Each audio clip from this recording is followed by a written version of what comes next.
Become Him. Just connect to that space. The darshan. How powerful it is. You're just sitting there, losing your very form into His form. Paramashivoham. Om Nithyananda. Paramashivoham. Om Nithyananda. Paramashivoham. The intense feeling connection with Swamiji. Nithyananda. Paramashivoham. Om Nithyananda. Paramashivoham. Om Nithyananda. Paramashivoham. Om Nithyananda. Paramashivoham. Om Nithyananda. Paramashivoham. Om Nithyananda. Paramashivoham. Om Nithyananda. Paramashivoham. Om Nithyananda. Paramashivoham.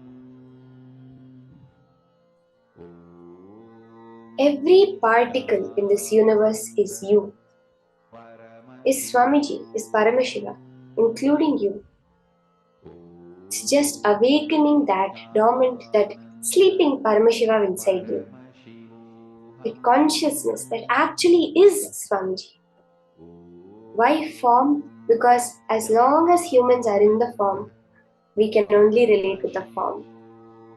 That is why when Krishna says in the Bhagavad Gita, he says the divine is always in a form.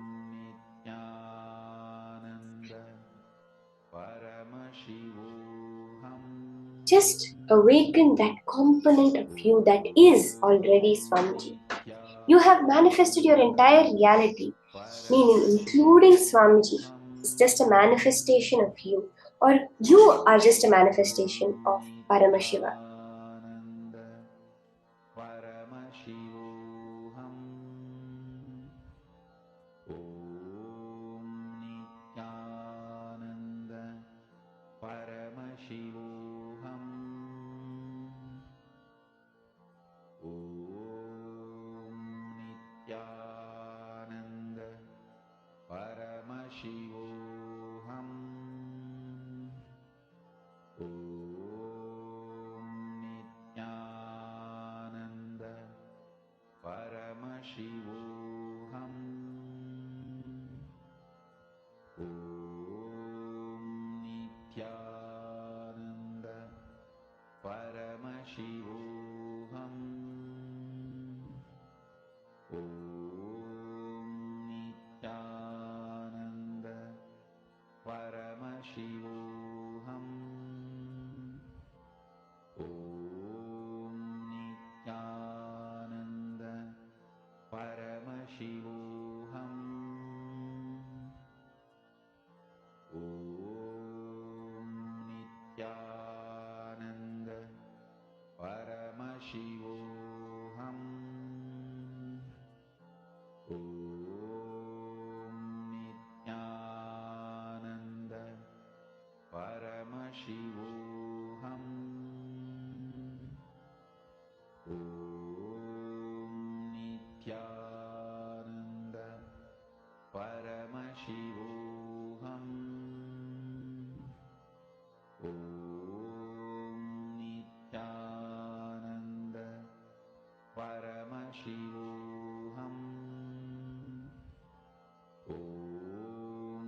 Paramashivoham. Om Nithyananda Paramashivoham. Om Nithyananda Paramashivoham. Om Nithyananda Paramashivoham. Om Nithyananda Paramashivoham. Om Nithyananda Paramashivoham. Om Nithyananda Paramashivoham. Om Nithyananda Paramashivoham. Mahamahavagya, spiritual lullaby for Samadhi, and Suprabhatam, wake up call, wake up song for Paramashiva. This Mahamahavagya is spiritual lullaby for you to fall into Samadhi. Suprabhatam, wake up song for Paramashiva to wake up in you. Just remember this one powerful cognition. This Mahamahavagya puts me in Samadhi. This is spiritual lullaby for Samadhi, and Suprabhatam, wake up song for Paramashiva in me. For Paramashiva to manifest. With this one spiritual powerful cognition, chant this Mahamahavagya.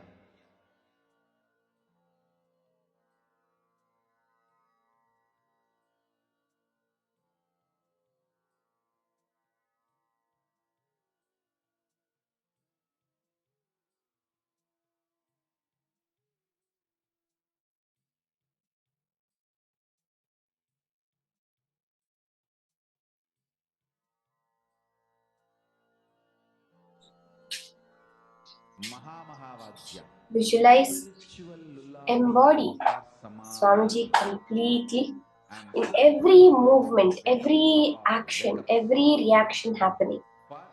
Do it as Swamiji's very form in you.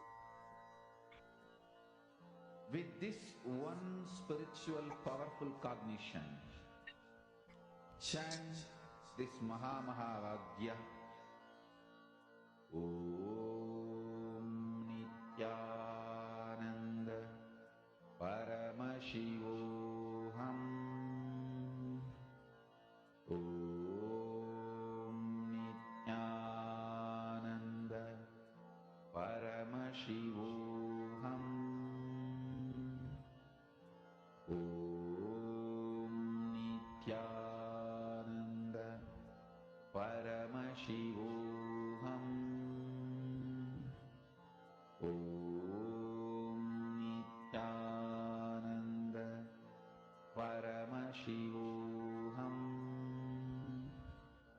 Om Nithyananda Paramashivoham. Om Nithyananda Paramashivoham.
Where your mind is, that is where you are quantumly entangled with.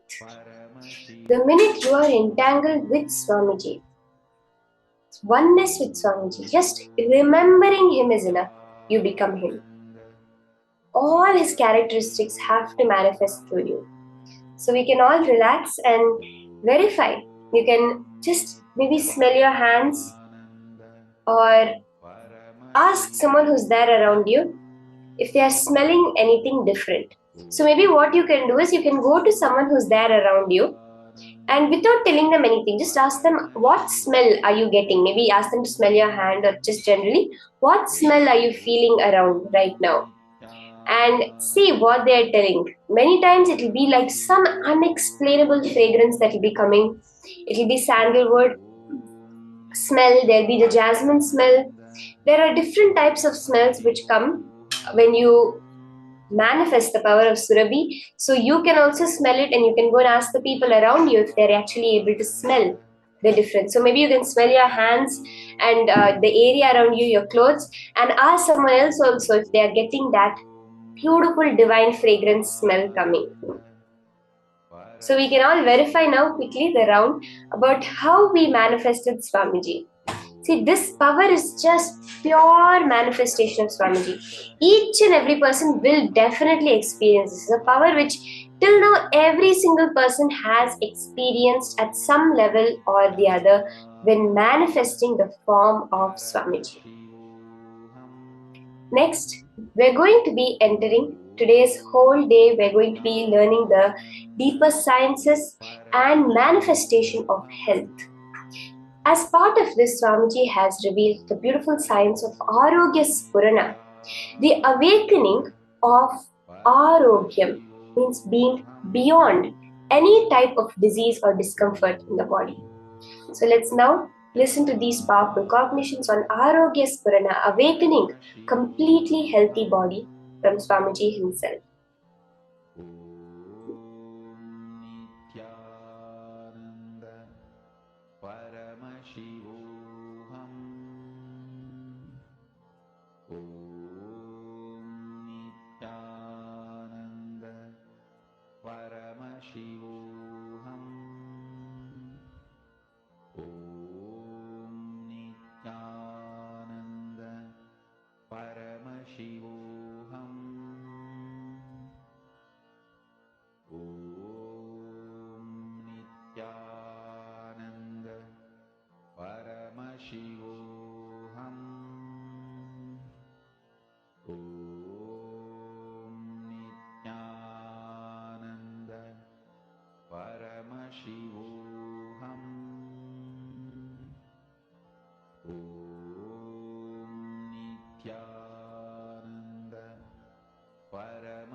Sorry, there seems to be some glitch when the video as the video starts.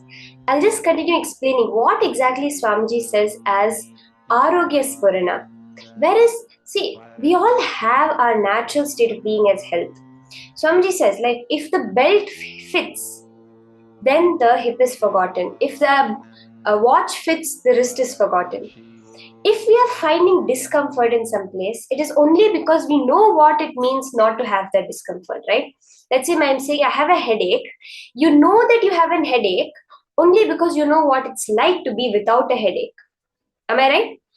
It's just about awakening that state of being. You know, every time you have a feeling that, yes, I am unhealthy, it's because you know that you have that state of health within you. All Swamiji does through this Arogya Spurana is awaken that natural state of health within you. So let's now listen to this and from this context look at how that natural health within you is being awakened through each and every word that Swamiji is giving. Let's now enter into the higher powerful cognitions on Arogya Spurana.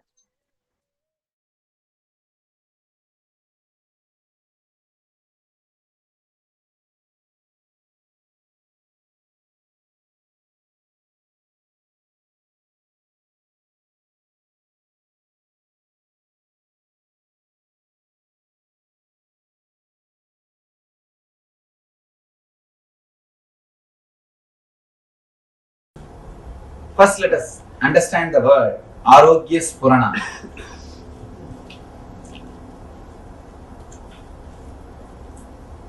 Please understand, you may think you are a great seeker, but you are seeking only well-being inside your being, inside your space. Be very clear, you do not know anything else except a peaceful feeling or a blissful feeling. That's all. Whenever that happens, you say you had a spiritual experience. So whatever you think as God, meditation, religion, spirituality, everything is nothing but peaceful or blissful feeling inside your being. As on now, we are not ease with ourselves. Some reason, I can say social conditioning or torturing yourself. The initial level society teaches you. After that, you yourself master the technique and torture yourself. This goes on till you completely destroy the body and mind. We continuously abuse the system. You have security alarm system for your house. You protect your house so much, in which hardly you spend 12 hours. Maximum in this country, you spend only 12 hours in the house. Even if you don't have work, somewhere you move around. Hardly 12 hours only people spend average in their house. For that, you have so much of protection mechanism, alarm system, and so much of cleaning and everything. But you reside in the body 24 hours continuously, but you don't have any alarm system. The only alarm system is pain. Pain is the only alarm system. But the problem is, when alarm system goes on, you work only to switch off the alarm. You don't enter into the house and see where the thief is. Why the alarm is ringing? We never go and find the root or the reason why the alarm is ringing, why the pain is happening. All we try is put some painkiller and stop the pain. It's like you just switch off the alarm. That is not going to solve the problem. If you just switch off the alarm and next day when you go, nothing will be there. Please understand, we don't have any alarm system except pain. But whenever it comes, first thing we resist the pain. We do not understand the message delivered to us through pain.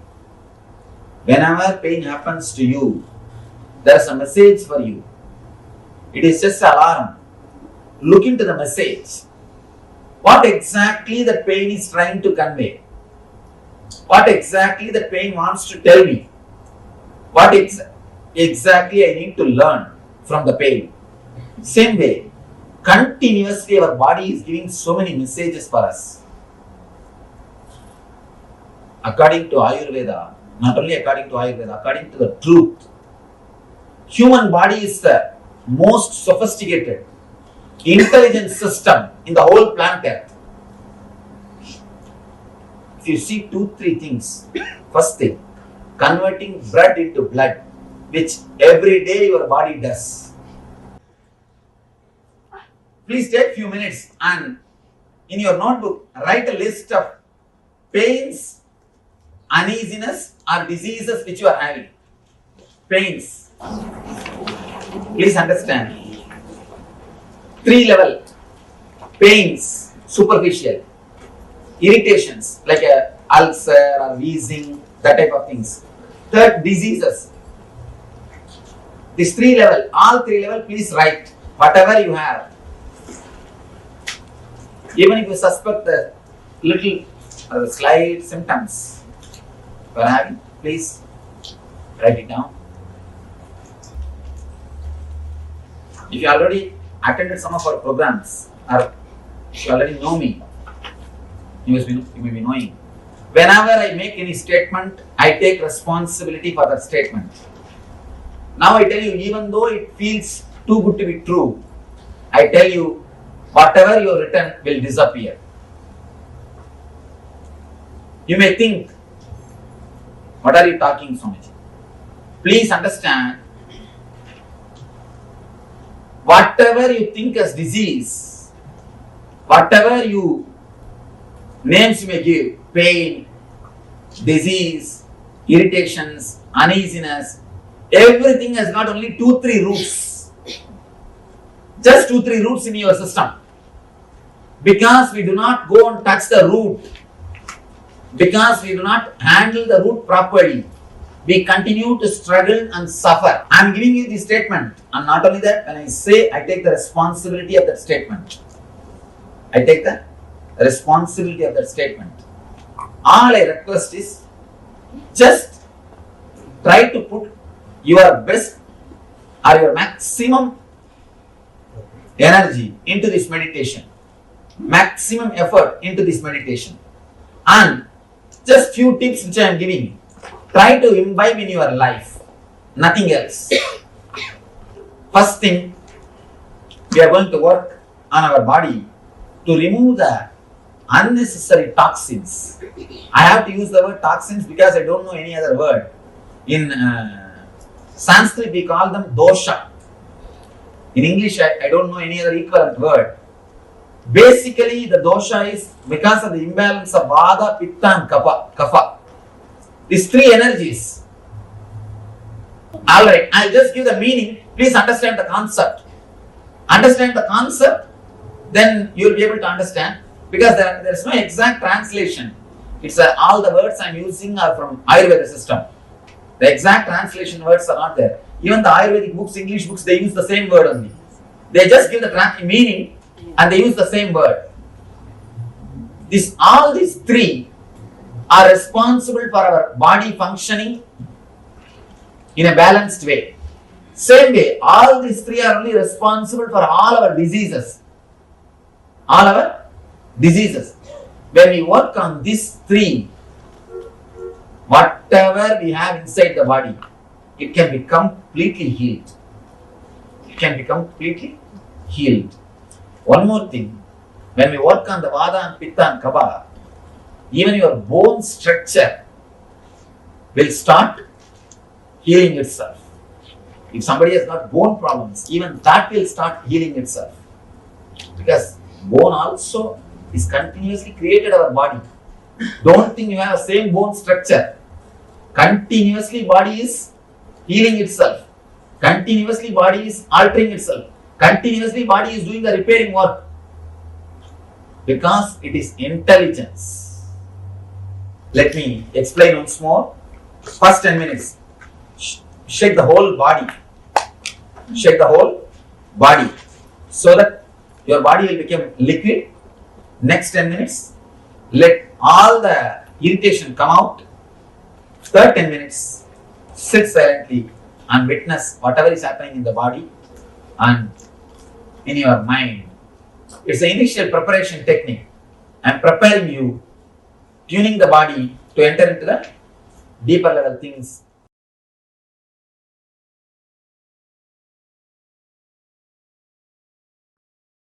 Understand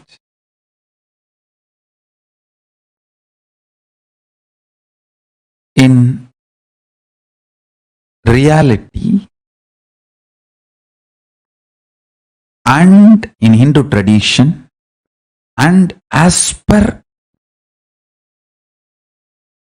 Paramashiva's revelations about yoga, body is never a first person. Listen, what you feel as first person, I.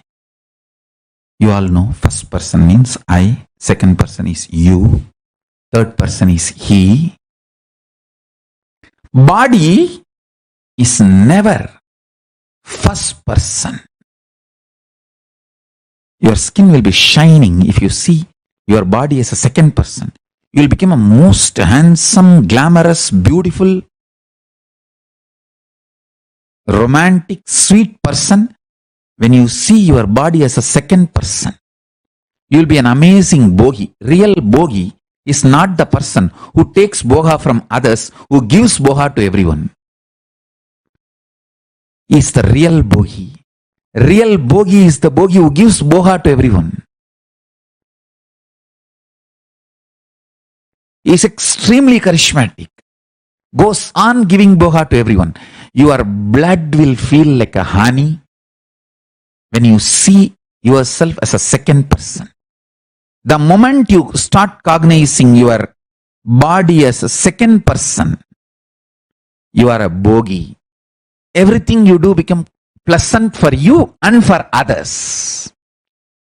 From morning till night, while you are eating, see your body as a second person. Body is eating. While it's feeling tired, see, body is feeling tired. While you are feeling like sleeping, see, oh, body is feeling like sleeping. Okay, body is sleeping. Throughout the day, have this cognition. Suddenly you will see, you will become such charismatic, graceful being. A practicing Hindu is expected to see your body as second person.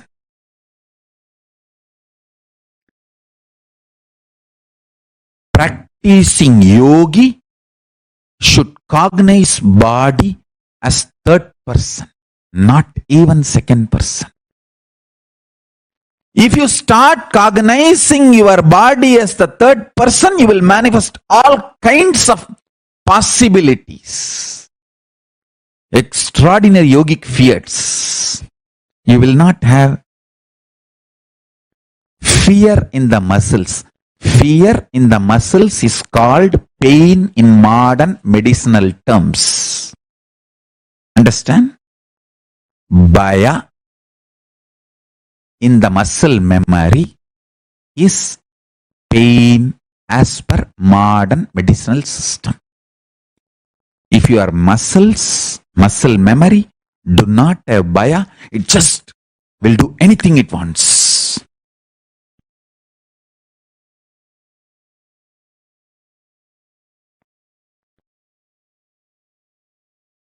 It will not have something called pain forever. Pain is bhaya in muscle memory. There is nothing concrete about pain other than the level of fear you carry in your muscle memory.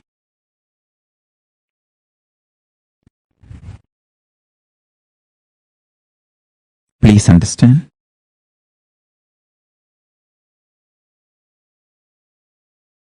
And realize this fundamental truth. The more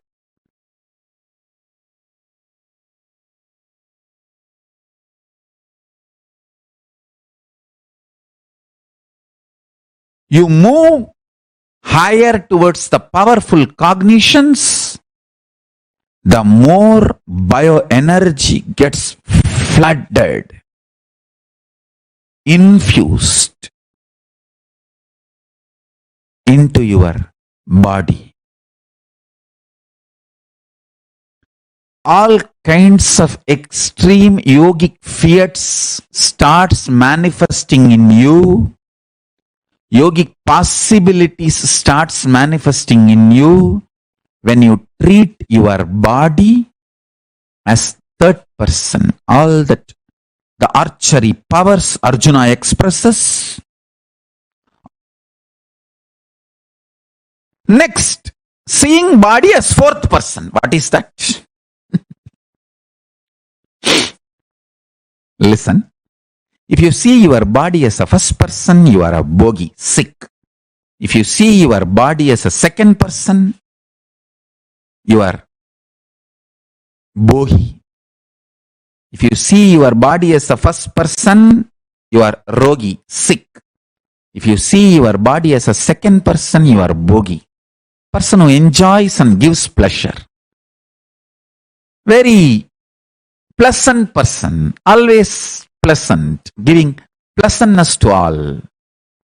If you see yourself as the third person, if you see your body as the third person, you will be yogi, manifesting all the yogic fiats, yogic possibilities.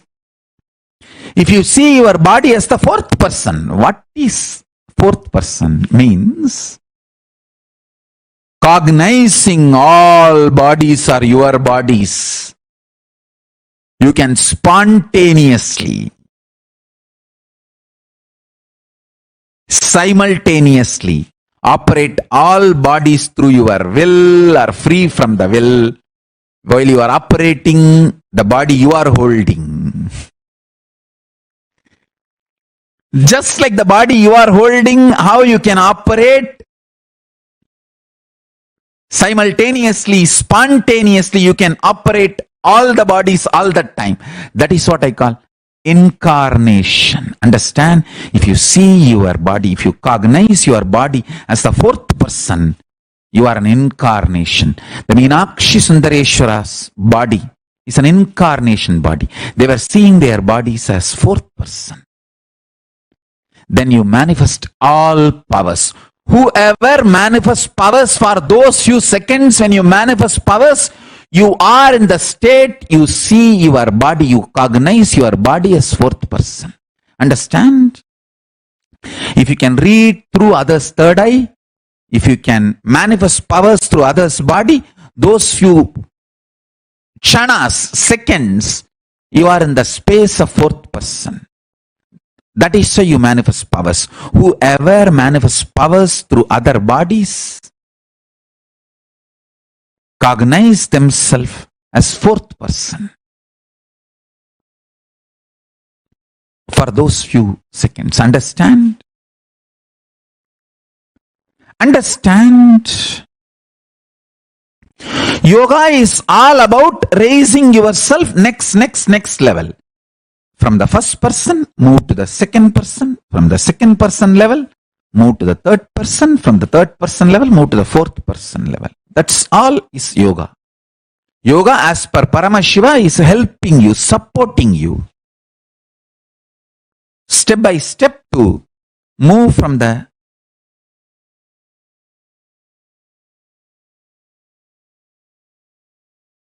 level of seeing your body as the first person to the seeing your body as second person, and seeing your body as third person, and seeing your body as fourth person. That's all the essence of yoga.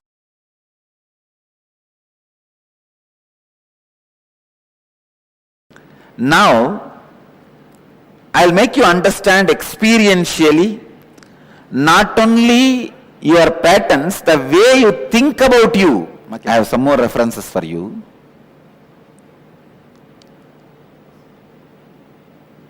More studies done in psychobiological connections. University College London scientists. Just to give you one or two references I have. They say even the blood chemicals, please understand, stress does not change just your blood pressure. You would have heard only your blood pressure is changed. If you get stressed, your blood pressure will go up. That only you know. But the psychobiological connections, the research is done in that line by the University College of London says, not just blood pressure, even the chemicals, ingredients of blood changes along with your stress level. If your stress level goes up, the poison level, the toxins level in your blood goes up. I wanted you to understand not only your patterns are engram, even the way you feel about you is very important for your health. Even if you don't have any external stress, But if you have a wrong idea about you, that itself can destroy your health. I have seen many villages. They don't have any stress. They are not in corporate companies. They don't need to get up and just eat their breakfast while driving and land in the corporate office and whole day get kicked by the boss, and the evening come back and just sit in front of TV for 1 hour and fall asleep. No, they don't live that life. Many Indian villages still retain their innocent life. Morning slowly they will wake up around 9 o'clock, come and sit in the village tea shop and drink the tea and talk the whole politics and story, everything till 12 o'clock. Then slowly 1 o'clock take bath and go around and see the land, the agriculture happening, come back 7 o'clock and sit in front of TV till 10 in the night, fall asleep. There are people, even they fall sick and they also don't live long because the concepts they carry about themselves, the ideas they carry about themselves. So pen down all the guilts you have related to physical health, mental health, your efforts to breaking the engram, but you failed. When you fail, naturally guilt comes. Guilt becomes a strong engram and does not even allow you to do the effort once more. If you fail twice going to the gym, after paying the gym, third time you will never pay and you will never start. You will never plan for even taking the step because that guilt is there. So pen down all those guilts and major pains you experience in your life related to health. Physical pain, mental pain. Many times you even does not even want to remember about your body because you have some guilt, pain associated with it. And then worries you have related to your health. Worries are same like fear. Fear is little strong, worry is little superficial, that's all. Come on, please pen down. If you are not even able to find where they are, no one can help you. And I cannot get into you and find, only you have to find.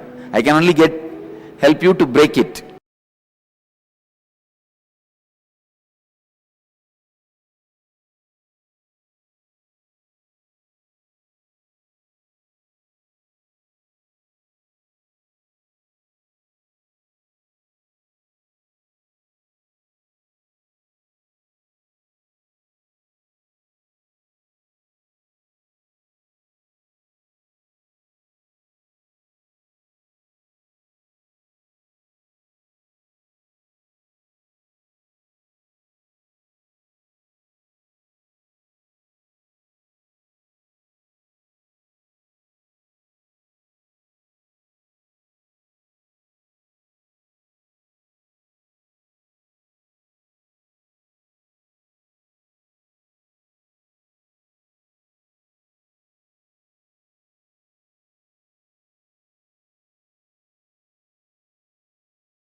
Nithyanandam, what a definition Swamiji had just given to all of us about health, right? Just remembering that definition of health is enough to start making us move towards health and manifesting real health to us.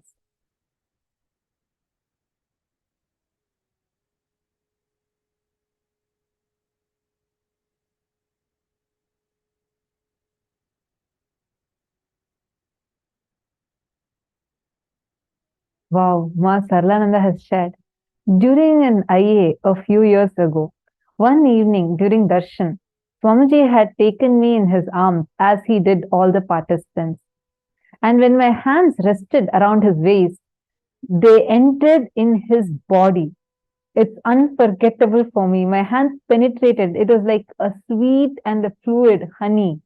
Unforgettable. I just felt the same thing during the power manifestation. Wow. Amazing, Ma. Actually, so many people have shared this. Like during darshans, Swamiji's body will be like a fluid, like your hand can pass through. Now, this is my hand. It cannot pass through. This hand cannot pass through this. But Swamiji would be in a different state altogether. There are many participants who have had this experience where they'll try to hug Swamiji, but it'll be like their hands are hugging like a fluid. It's not solid. Wow. Thank you so much for sharing that. How to cognize body as a third person. Can I get an example, Marco, with me? Yes. Okay. So now we're going to first go through what Swamiji had just shared with us, like revealed to us. We're going to just recap upon it. And then we'll take on the questions so that all of us are clear and all of us are understanding. All right. The definition of health is that if we are able to tolerate our own body, our own boundary, we are healthy. In Taoism, how Swamiji explained, if shoe fits, the foot is forgotten. When belt fits, belly is forgotten. When the chain fits, neck is forgotten. When we are healthy, we forget our body, forget our boundary, and do not think we need to maintain the body. That is real health. First, take a few minutes. See, Mom,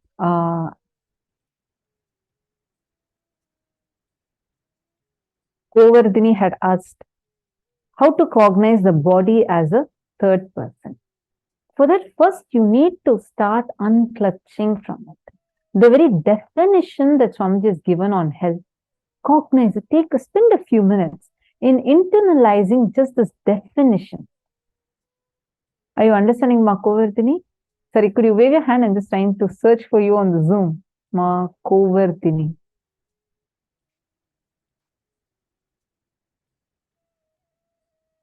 Okay, yes, I see you now. Ma Govardhini, yes. Ilangovan. See, understand, first thing, you being disease-free is not called as health. Disease-free is just one level, but you going beyond the boundary of your very body, that level of completion you have with your body is real health. When you start seeing, in Gurukul, we call this a Satpasha. Like, it'll not be me saying I, me, my. It'll be like, Ma Tattvapriya wants this. Tattvapriya is talking. Tattvapriya will avoid saying, I am talking. You're understanding? This is the way actually we talk in Gurukul. Now for program participants, because we are interacting with everyone, we are talking in a language that generally we understand. Otherwise, we talk as third person. We had this, Swamiji has beautifully gifted us with this Sadbhasha training, where you do not associate yourself with your I. You don't say, I need this. You will say your name, saying that this person needs it. The moment you start even uttering yourself as a third person, immediately you will start finding solutions for everything. Ma'am Marva is asking, Nithyananda Mas, does Trinitra Kumbhaka work on removing diseases through consistent practice? Yes. Definitely yes. Trinitra Kumbhaka will awaken your third eye and increase your samana. The samana balance increases, raises very high, which awakens your kundalini. Therefore, it does help a lot in you experiencing healing. Now, we are going to be taking a few minutes and let us all write down, look into your life, describe in detail the major fears you experience in your life related to health, both physical and mental health, like, oh, fear of accident, or what will happen if I get fever, what will happen if I get cancer. My grandmother had diabetes, well, I also had diabetes. Such fears related to physical health and mental health. Like, I keep sharing this because when I was very young, I had watched some movie where the hero basically loses his memory and loses his mental health and how his life collapses. So when I saw that, I used to have a huge fear. God, what will happen if I lose my mental health? So like this, write down all the fears you have. Same way, your major guilts, both in physical level and mental level. For example, you have a deep guilt of how you overeat, or you have a deep guilt you're not exercising. You have a deep guilt inside of you, how constantly you're self-victimizing yourself. Next, all the major pains you have. Oh, my body is very ugly. I look very ugly. Or thinking statements like, I don't have intelligence. If those are giving you pain, or even physical pain, like you have a very severe back pain, you have a knee pain, or a stomach pain, whatever issues you have. Next, the major worries that you experience in your life. What all makes you worried about mental health, physical health? Like all of these, you're going to be writing in detail. We'll project it. Please start now. Take a few minutes and please start writing this in detail.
See, these fears that we develop inside our inner space, the incompletions, the wrong ideas about health that we develop inside our inner space, they all create a very strong impact in your thinking system. What you cognize, how you cognize your health, that is what will manifest.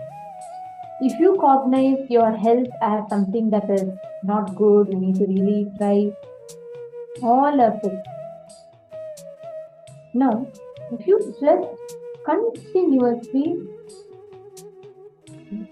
realign your cognitions about your body, you will have a phenomenal shift in your inner space. Ma Subhalakshmi, I just read your messages. Ma Subhalakshmi, don't worry. First thing, Swamiji's blessings are there with you. Swamiji will take care of you. So don't even worry. Sit for today's initiation. If you can get your husband and your son, both of them also, all three of you sit and attend the whole day's program. Do the exercises. That will help prepare your inner space so that you can experience tremendous healing. Powerful healing you will experience. Just come and settle down. Don't worry. I understand. If you want, you can, if you are not able to sit up, lie down also, it's okay, but listen to the sessions. It's too important, and Swamiji will take care of you. Don't And worry. these scripts are all very beautiful. Now, actually, we're going to enter into a very powerful kriya to balance the tridoshas of the body.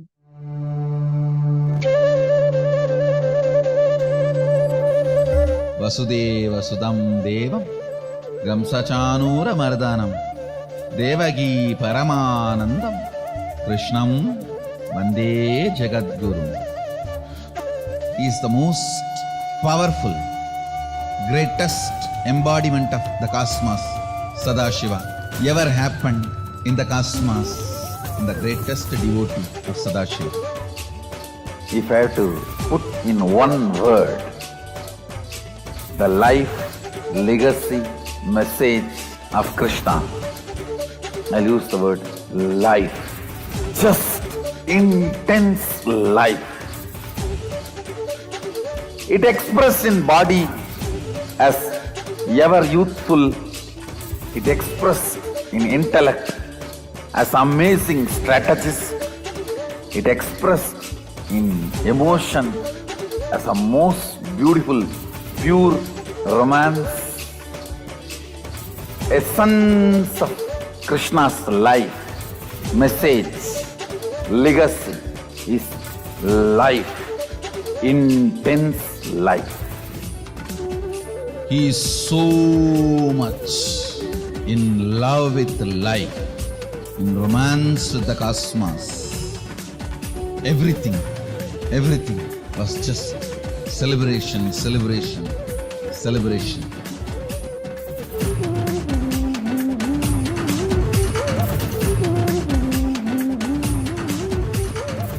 Celebrate today whole day. Give vacation for your depression. Tell your mind bye and celebrate, celebrate, celebrate.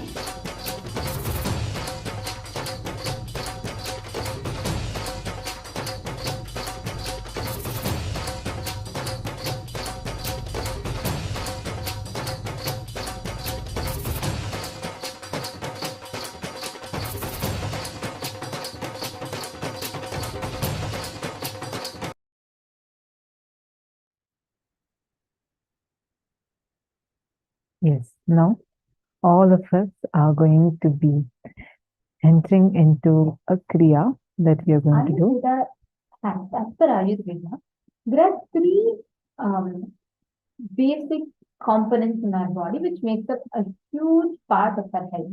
One is called Vata, one is called Pitta, and another one is Kapha. Vata, Kapha, Pitta, all these are called as the dosha. First thing we are going to work on your body is to remove all the unnecessary toxins. In Sanskrit, toxins are called as dosha. Basically, the dosha is because of imbalance of Vata, Pitta, and Kapha. These three are responsible for our body functioning in a balanced way. Same way, all these three are only responsible for all our diseases. When you work on these three, all the Vata, Pitta, Kapha in your body, it can become completely healed. See, one more thing. When you work on the Vata, Pitta, and Kapha, even your bone structure will start healing itself. So all these three, Vata, Pitta, Kapha, are directly taken from Ayurveda, and you bringing balance in this will bring a lot of healing in your very bone structure, in the very way your body functions. Understanding? Okay.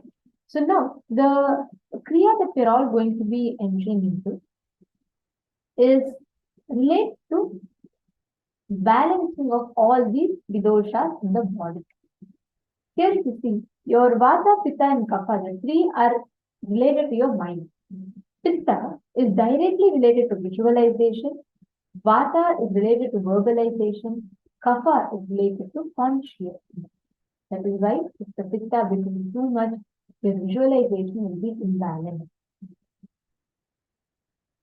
So, Vata, Pitta and Kapha. If your Vata, which is verbalization, Pitta is visualization, Kapha is consciousness. All these three, bringing balance in them, will give you a good health. Now we are going to be doing a very important and a very powerful kriya. Can I request every one of you to please stand up for this in such a way that you're visible in the camera, and do not worry, you're all in focus mode, which means others can't see you, you can't see others. So your privacy is taken care of. But don't miss this. All those, if your health permits, please do this kriya, and please be on camera when you do this kriya. And for this particular kriya, all of you will have to be standing up. You should not be sitting down, you should be standing up.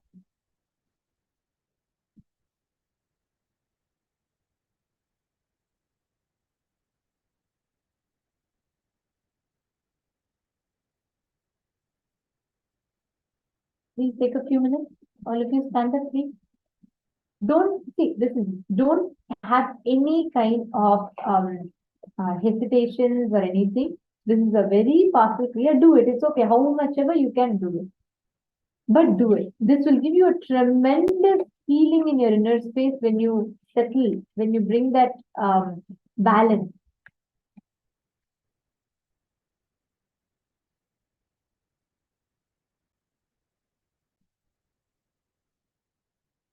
Yes, Jessica Martinez. Yes, turn on your camera. That's right. Come on, everyone, come on camera.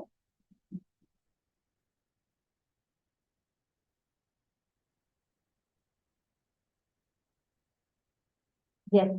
You're all standing up? Great. Ma Nithyananda, how about you? I see Ma Jyotikonda, Ma Jnanapradata. Ma Ning, you should be standing up. Ma Nithya Paramashakti, you should also be standing up.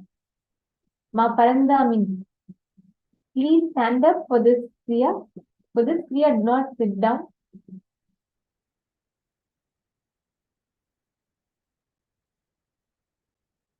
Can I request everyone to stand up, please? Nithyanandam. Okay, great. Okay, Ma Fan and Ma Parameshwari, Ma Ananda Shankari, Nithyanandam should stand up. Ma Yili. Okay. Now listen very carefully. You're all going to be doing the first step of the kriya, which is to balance the whole Vata, the whole Kapha and Vata Pitta energy. Okay. So first, what you're going to do is you're going to be working on completely you will create intense vibrations in your body that the whole thing will get activated. See, it's okay. Even if you feel like tired or anything, it's okay. Don't stop, because it's a very powerful kriya. It's only like around 21 minutes the whole thing. So it's easy. Today you're going to be having a lot of kriyas as well. So just be ready to do this. So now what we are going to be doing, this will be the first step. Understand, listen carefully. We are having a 3-step kriya. which will awaken the three energies, Vata, Pitta and Kapha, to bring it to a balance, Samana. So when the Ayurvedic doctors, multiple top specialists, when they checked Swamiji's body, all of them said that Swamiji has the best samana. That they said that the Vata, Pitta and Kapha, all three are in Samatva, Samadosha, Samatva. And they said this is like the best state for a body to be in. Now all of us are going to be experiencing that, awakening that in us. So first 10 minutes, you're going to shake your whole body. You're going to shake your whole body such that you'll feel like your body is a liquid. 10 minutes non-stop. You're not going to move. You're going to shake, shake, shake. Thoroughly shake your body. All right? Next 10 minutes, you're going to let all your irritation to come out. We are going to be playing step by step, but we are just giving you like a brief. So we have 3 steps. First is where your body, you're going to nicely move and like dance or just move it. It should be, you don't need to even follow a particular pattern. Just move your body wildly, where you should literally feel your body is now become a fluid. Second step, the next 10 minutes, you're going to be doing bringing all your irritation, your pitta imbalance to come out. Whenever you carry the irritation, same way you imbalance your pitta. You imbalance your pitta. Now throw away all the negativity which you are carrying. Empty all the irritation that you are carrying. Let it all come out in the form of shouting, crying or screaming. You're going to be standing and you're going to just scream, shout and let all the irritation to come out. For that, we'll be playing some particular sound so that you can also be free, and don't worry, it's all on focus mode. So no one else will be able to see you and you won't be able to see another person. Your privacy is taken care of. You can also tell all your people around you to probably stay outside your room. You can just close your room and have some privacy there, because this process should not be stopped or interrupted in middle. You need to be continuously doing. And once you do that, last step we'll do is the sitting step, where you're going to sit silently and witness what's happening. So we'll guide you step by step. So these are the 3 steps we are going to now be starting with.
Nithyanandam? Nithyanandam? Yes. Start shaking your whole body intensely. I request everyone to start. Just experience that intense energy and vibration in your body. Start shaking your whole body. Start with the first step.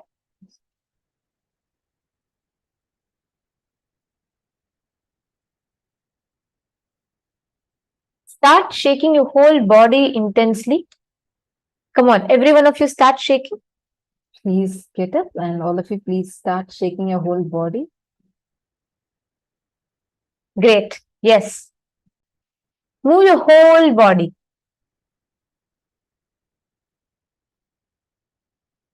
then your Vata, Pitta and Kapha, the three doshas, will start getting balanced. So just shake your whole body. Close your eyes. Don't worry about anything else. Just jump, shake your whole body.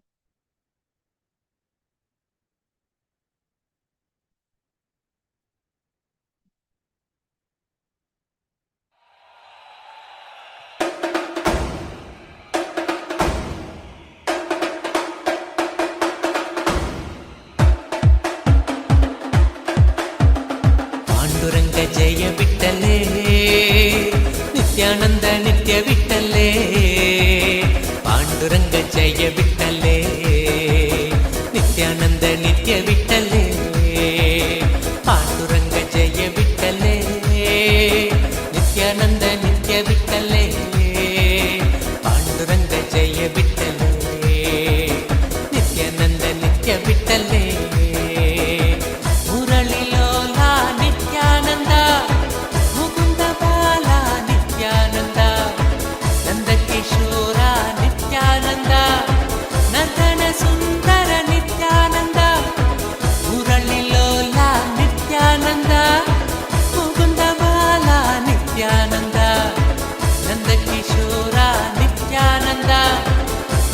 Sundara Nithyananda.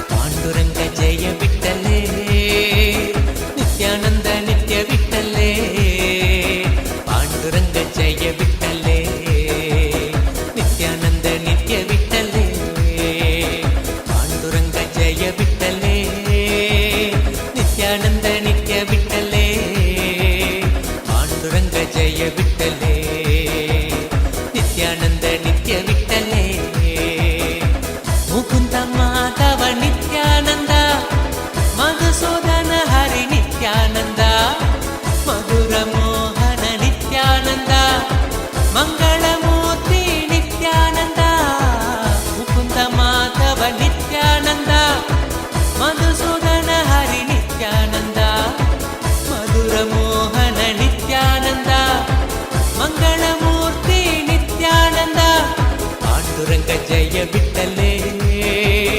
Nithyananda Nitya Vittale, Panduranga Jaya Vittale, Nithyananda Nitya Vittale, Panduranga Jaya Vittale, Nithyananda Nitya Vittale, Panduranga Jaya Vittale, Nithyananda Nitya Vittale, Megharupa Nithyananda, Manasa Chora Nithyananda, Vrinda Vihara Nithyananda, Vedarupa Nithyananda, Megharupa Nithyananda, Manasa Chora Nithyananda, Vrinda Vihara Nithyananda, Vedarupa Nithyananda.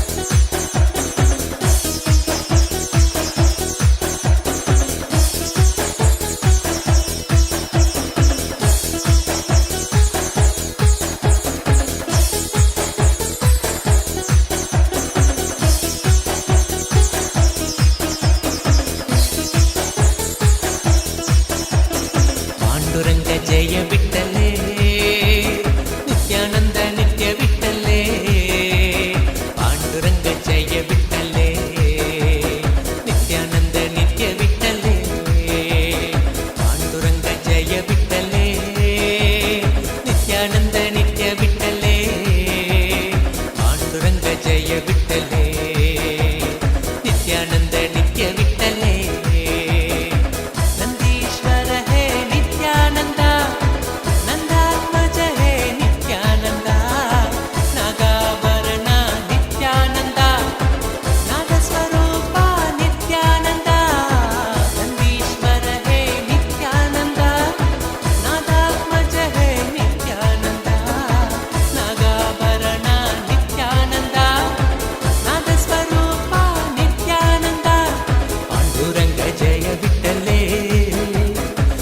Nithyananda ನಿತ್ಯ ವಿಠಲೆ ಪಾಂಡುರಂಗ ಜಯ ವಿಠಲೆ ನಿತ್ಯಾನಂದ ನಿತ್ಯ ವಿಠಲೆ ಪಾಂಡುರಂಗ ಜಯ ವಿಠಲೆ ನಿತ್ಯಾನಂದ ನಿತ್ಯ ವಿಠಲೆ ಪಾಂಡುರಂಗ ಜಯ ವಿಠಲೆ ನಿತ್ಯಾನಂದ ನಿತ್ಯ ವಿಠಲೆ ನಟವರ ಲಾಲ ನಿತ್ಯಾನಂದ ಗಿರಿಧರ ಬಾಲ ನಿತ್ಯಾನಂದ ಕಲಿಯುಗ ದೇವ ನಿತ್ಯಾನಂದ ಸದ್ಗುರುನಾಥ ನಿತ್ಯಾನಂದ ನಟವರ ಲಾಲ ನಿತ್ಯಾನಂದ ಗಿರಿಧರ ಬಾಲ ನಿತ್ಯಾನಂದ ಕಲಿಯುಗ ದೇವ ನಿತ್ಯಾನಂದ ಸದ್ಗುರುನಾಥ ನಿತ್ಯಾನಂದ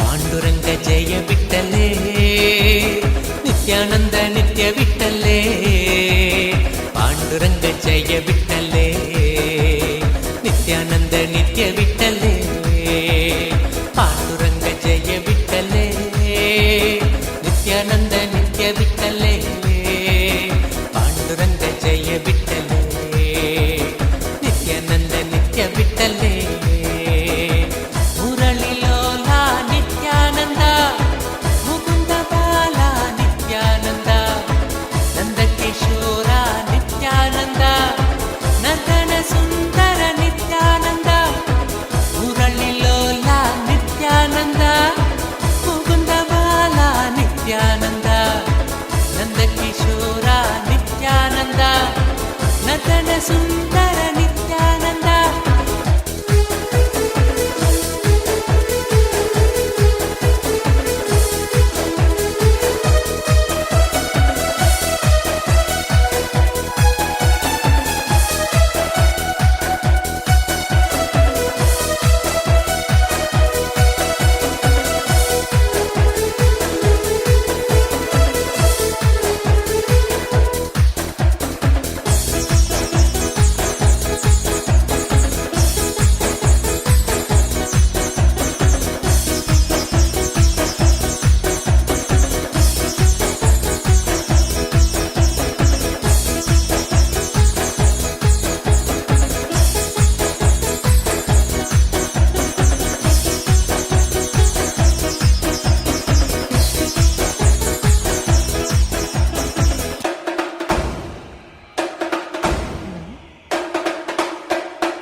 ನಿತ್ಯಾನಂದ ನಿತ್ಯ ವಿಠಲೆ Slowly. Now. Now. Slowly.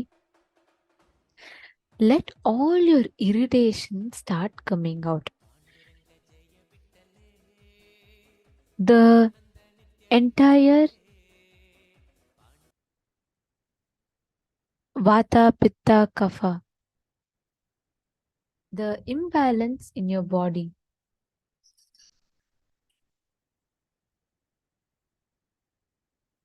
let all the imbalance in your body start coming out. Let all your irritation out. Now start slowly expressing your irritation, whatever ways. All your frustration and irritation that you carry inside your inner space, let that come out. Any anger, any frustration, any irritation. And whatever is your typical way of expressing it, express it out like that. Sometimes you may feel comfortable by expressing your irritation by breathing fast, or sometimes it may be by expressing it through some words, sometimes through some physical actions like moving your hands or stomping your feet. Each of you have different ways of expressing your irritation. For the next 10 minutes, focus on expressing your frustration and irritation. Understand this is not wrong. Understand this is a very powerful method, because all your irritation is not psychological, it is physical. When you start expressing your irritation, when you start bringing out your irritations, when you start doing it, you will see all the negativity you are carrying will come out. You're going to throw away all the negativity you're carrying. Empty all the irritations which you're carrying. Let it all come in the form of shouting, crying, screaming, or just like standing, whatever you are. Do not sit down. Please do not sit down yet. Stand. Please continue standing. Express all your irritation. Start showing all your irritation now. If you feel like you show your irritation by hitting at something, take a pillow and hit it. That is fine.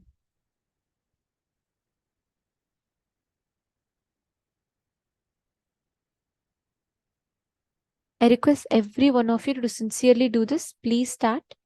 This is part of the Kriya. Just 20 minutes. Do this. It will settle all your Vata, Pitta, and Kapha. It will give you so much of healing in your inner space.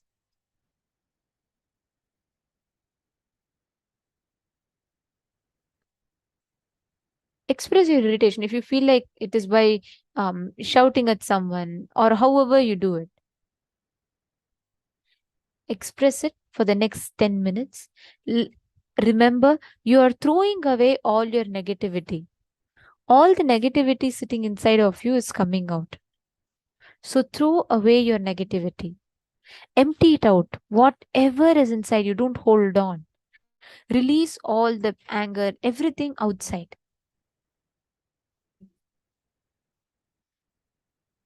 Please start.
Please settle down. Now,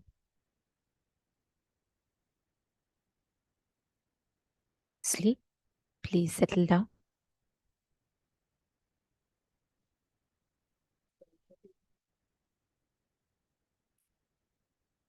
Now, just sit and observe in your breathing. Just observe your breaths. Breathe in and breathe out.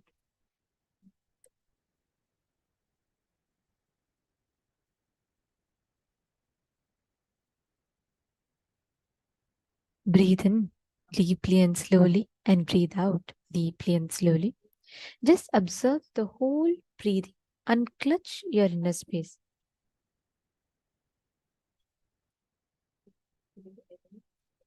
Ma Adelaide, you can sit down. You can sit down, Ma. You don't need to stand now. Ma Adelaide, you can sit down.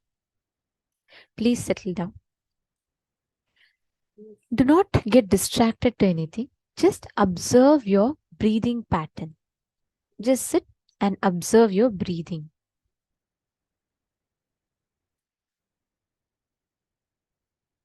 Vijay Surupama, you can sit down. Yes, please close your eyes. Sit for a few minutes. Just observe. You will see how there will be sudden settling of energy in your body. All the vata, pitta, and kapha sitting in the system will start getting balanced. That is why we do this in yoga every day. It's one of the most powerful kriya for optimum health.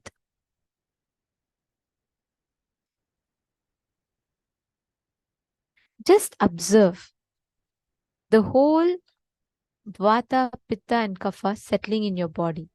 Observe the energies settling in your system.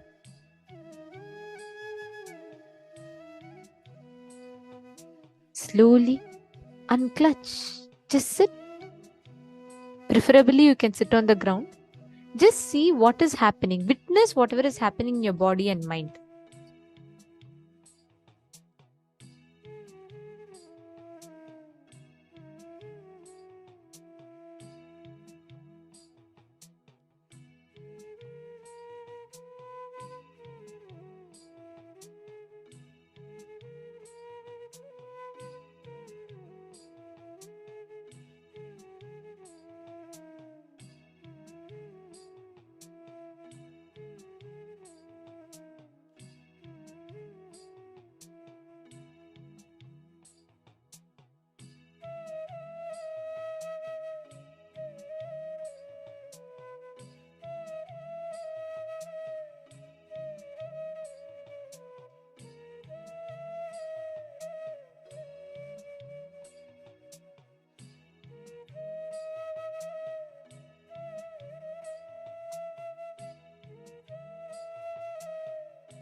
Slowly relax. You can settle down, open your eyes. With that detox, that space of balancing all the Vata, Pitta and Kapha doshas in our body, we are going to be now scanning our body. Today, we are going to be doing this power of body scanning, starting with scanning your own body. Yes. In this first round now, you're going to be able to clearly see the imbalances, and you can even look at the Vata and Pitta Kapha in your body itself. Are we all ready for this power manifestation?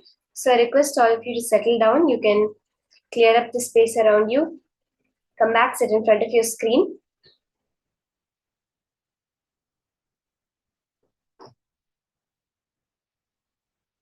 And get ready for the power manifestation.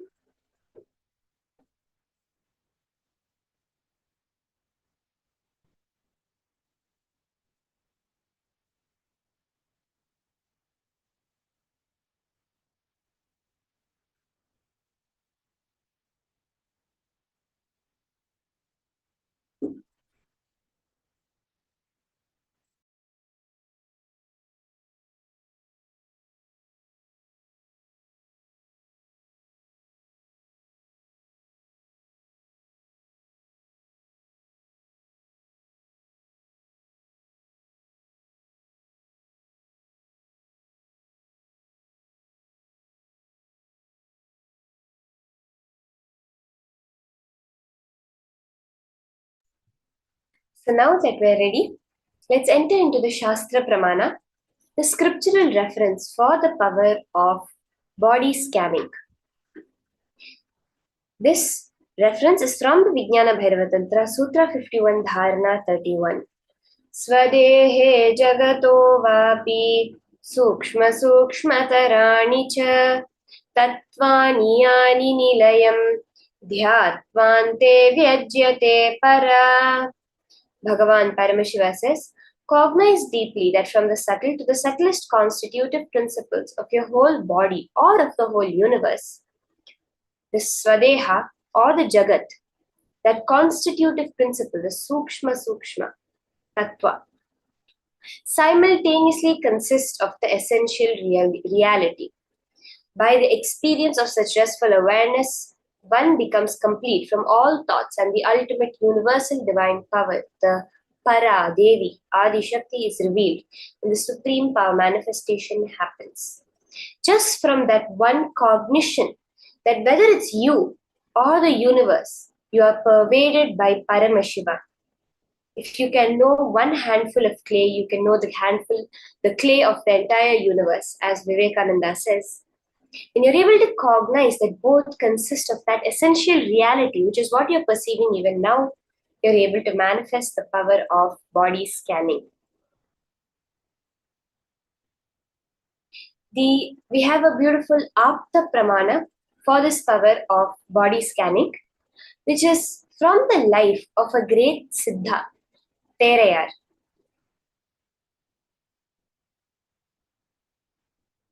In the life of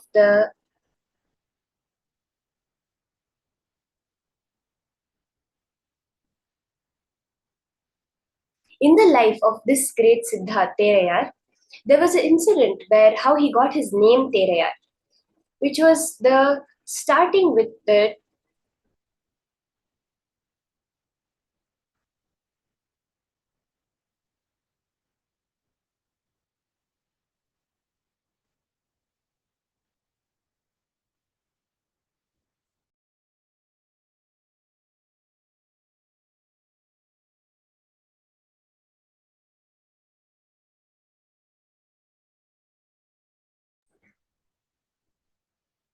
So this Teraya Siddha was a devotee of Agastya, was a disciple of Agastya.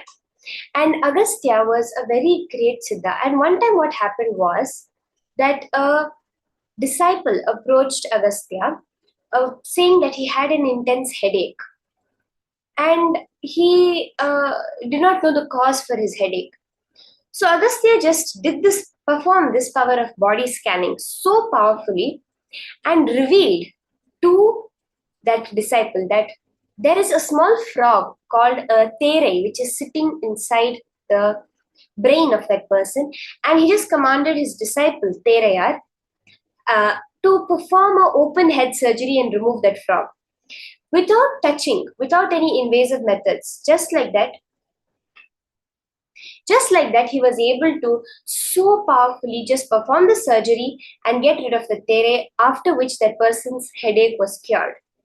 And that is why he got the name Tereyar actually. We see this in Swamiji's own life, where he shares that during the poisoning, during the hand fracture, Swamiji was just doing the scanning. He says, when I had my hand fracture, if you look inside, I was so joyous, ecstatic. See, I was always told by my yogacharya that I will be in a painless body and have a painless death. But only after I had the fracture and surgery, there was no painkiller given. And the surgery was happened at 2 p.m. And Swamiji was so much in ecstasy that he had no pain. At the hospital, an X-ray revealed that the Supreme Pontiff had sustained a type 1 open fracture compound of both the bones in his right forearm, the radius and the ulna. But Swamiji's was at the live scanning and telling the doctors of his own arm what the effect was of the different medications happening. And it's so powerful the way Swamiji describes it. He says that he wanted to watch what the surgery the doctors were doing, but then the doctors were insisting that they had to put a painkiller because it was like he was a VIP figure and they had to put a painkiller for Swamiji. And Swamiji's like, no, I don't want to watch. And the way Swamiji describes it, he was like a little boy throwing a tantrum. No, I want to watch the surgery. Because that was the space of completion he was in. There was no pain. There was no idea of, oh, I had a fracture or anything. And then there were many people who they just put a local anesthesia for Swamiji at last, and they did the surgery because he refused to take the full body anesthesia. But so this is the power that Swamiji had expressed. And I myself have experienced this power of body scanning so powerfully. It's actually related to the Apta Pramana, the way that Teraya Siddhar was able to remove that Tere from the body, and Agastya was able to scan it, right? So what happened was in 2016 of December of 2016, there was the Sadashivoham program going on. And one time, Swamiji asked me and another Balasan, like, do you do the powers of body scanning and remote vision? We both said, yes, Swamiji. We had just finished the world tour and come back. And yes, Swamiji. Then that time Swamiji said, okay, he called me on top of the platform where he was sitting. This was happening during a mandala process. And he told me to scan the huge Dakshina Murthy deity that was placed on the stage. So I was in the middle of the hall with Swamiji and the deity was placed on the stage. I had never been up close to the deity or studied it or anything like that. So Swamiji told me to scan the deity. So I just scanned. The first time I went through, I remember going from the head to the toe of the deity, and I remember very clearly I didn't see anything. It just looked normal. And I didn't know what to tell. Swamiji's asking me to scan. I was just thinking, and then I said, okay, let me look once more. This time I went completely, there was a pitha, there was a base for the deity, the rock on which Dakshina Murthy is sitting. So I just scanned that also, and I very clearly saw at the back of the deity, there was a patch, which was of a different color. So then I scanned a little more detail, and then I told Swamiji, Paramashivam was revealing to me that the base of the deity, in the base of the deity, there is one portion that is patched up with a different material. It's like just one portion made of a different material. And Swamiji later told that it was exactly right. What happened was, in that rock, actually, there was this tere, this frog that had gone and sitting inside. And the Stapati didn't know what to do. And then Swamiji told him, no problem, just break the deity over there, like that pitha, the base of the deity over there, take out that frog and fix it with some other material. And actually, nobody had known about this fact other than Swamiji and the Stapati, and other than the person who carved the deity and Swamiji himself.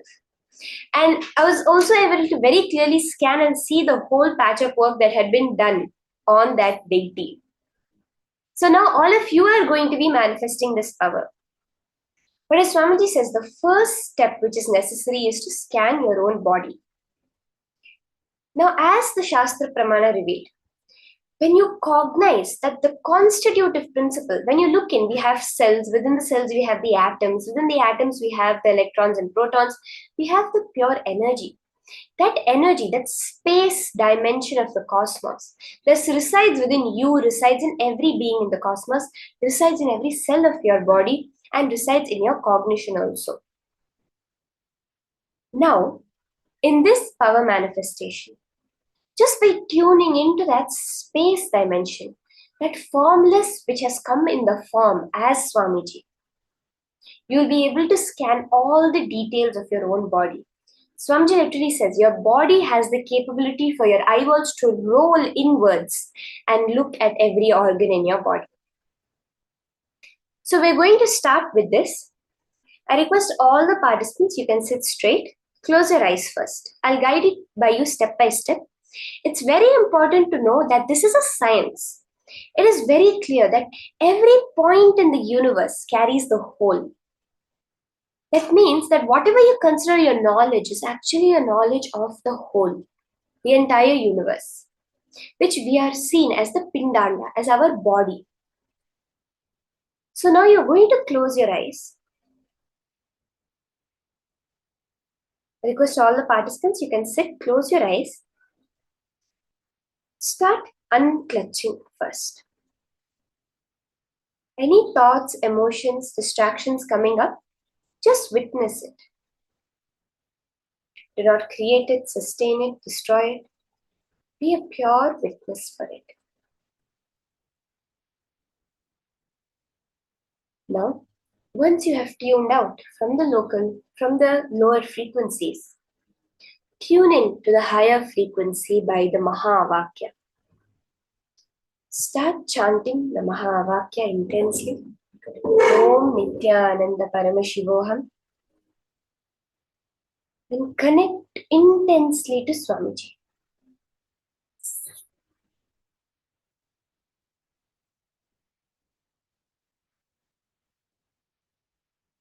Start scanning your body.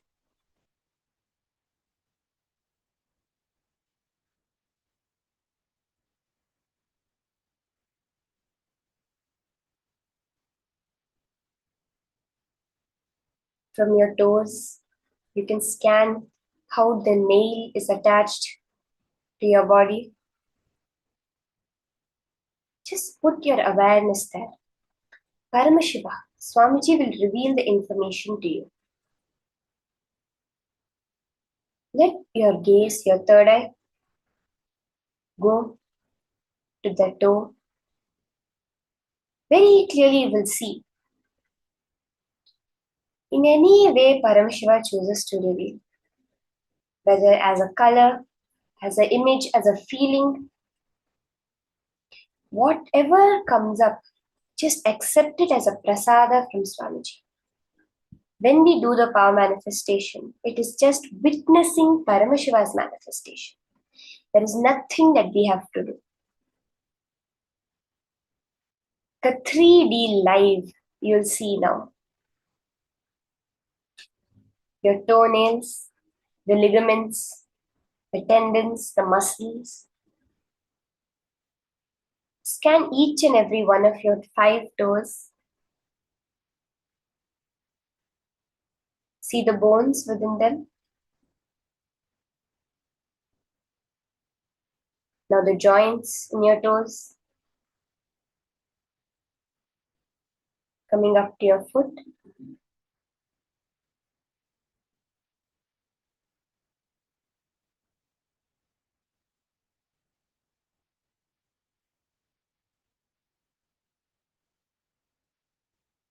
Just look, scan the veins, the tendons, everything going on in your foot. We see the 3D life. This is the third eye life that you're going to be seeing now.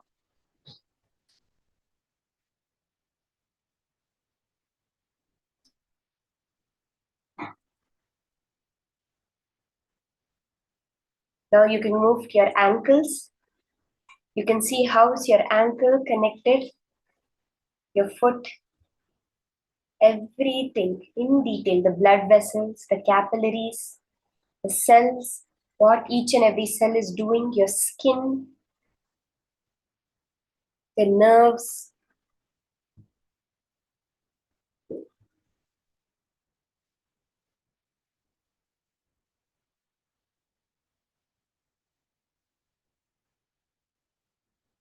Come higher to your shin, your calf muscles, how the two bones are there. Very clearly it will appear to you.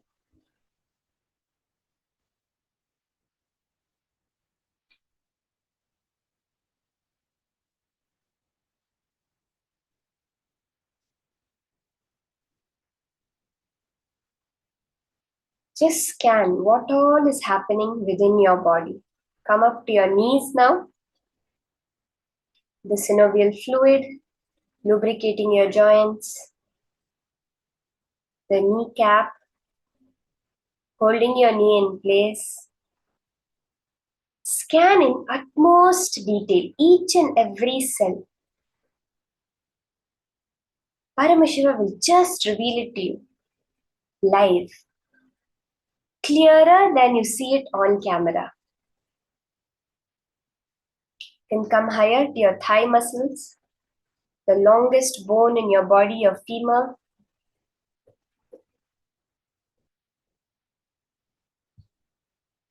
Both legs, both left and right.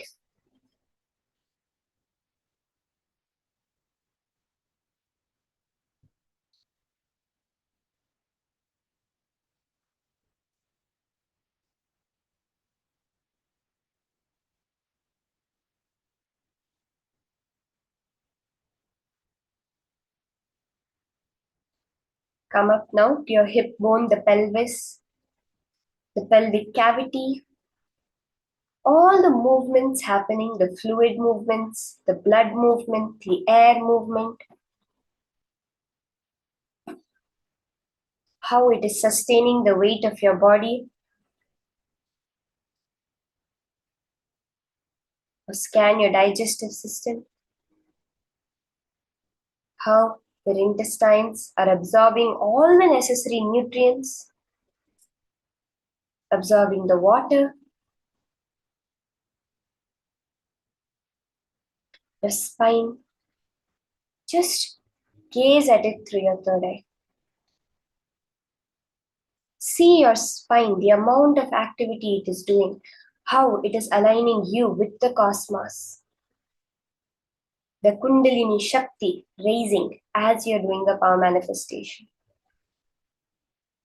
Look at each and every of the 32 bones in your spine.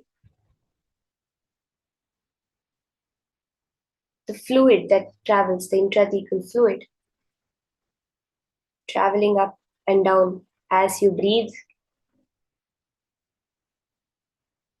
Don't just make it as bringing your awareness there. No, you're literally looking at it now. Like if we have a huge picture and we're telling, look at the left side, now look at the middle, now look at the right. Exactly like that, with your eyes closed just through your third eye. Scan the movement of your diaphragm, up, down, your lungs, how your ribs are held in place by the intercostal muscles.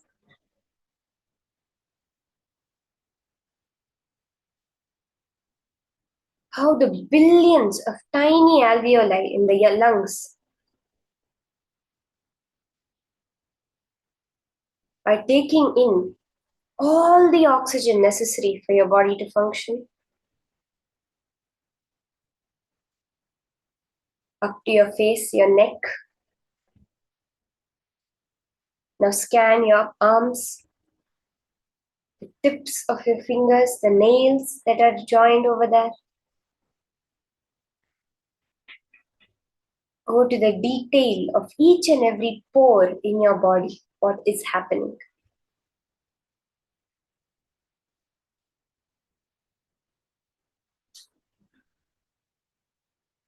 Scan the fingers, how each of the phalanges, the muscles, the bones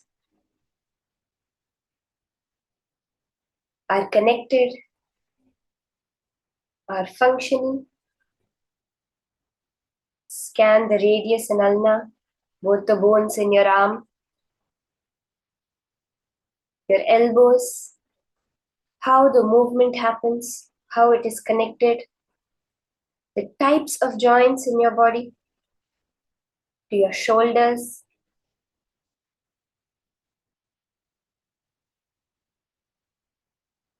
Now go up your neck to your face. Through the third eye, you're going to see what no being has ever seen, their own face.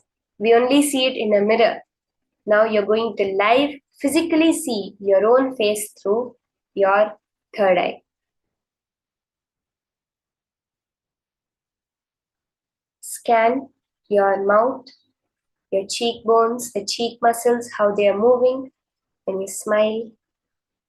Your tongue, your vocal box, how it makes sound when you're chanting the Mahavakya.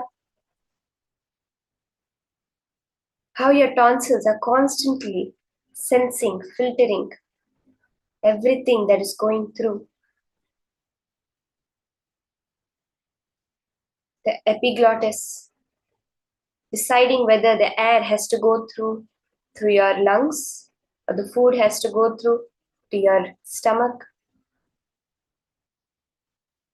Scan the details of your face, the facial muscles, your entire cranium, the skull, how the three smallest bones in your body are there present in your ears, incus malleus carpus, how the entire hearing is happening, the vibrations now entering into your ears, vibrating the eardrum, traveling to the cochlea, giving you the sense of hearing now. Scan each and every neuron that is firing in your brain in this moment to make all these processes in your body happen.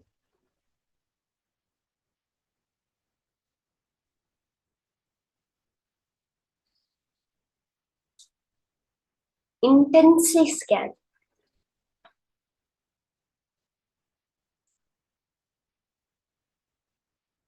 See the pineal gland, how it is receiving every information from the environment.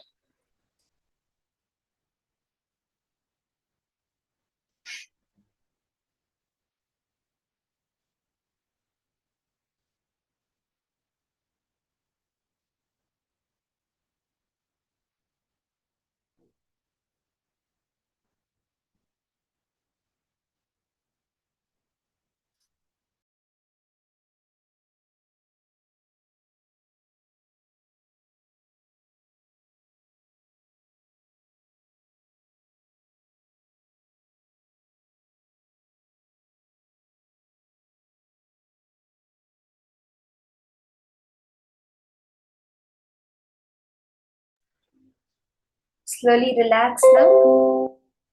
You can all relax. Let's have 5 minutes now. I want to request each and every participant to type down in detail from the tip of your toes to the top of your head, the tip of your fingers, every detail that appeared in your third eye. See, whether you saw it as a 3D life or you saw it as some images coming up, some colors, some feelings, just a revelation, strong cognition from Paramashiva. In detail, now let's take 5 minutes and type it down and post. So can I request all the participants to start doing this? In detail, type down whatever Paramashiva has revealed in your third eye and post it in the chat.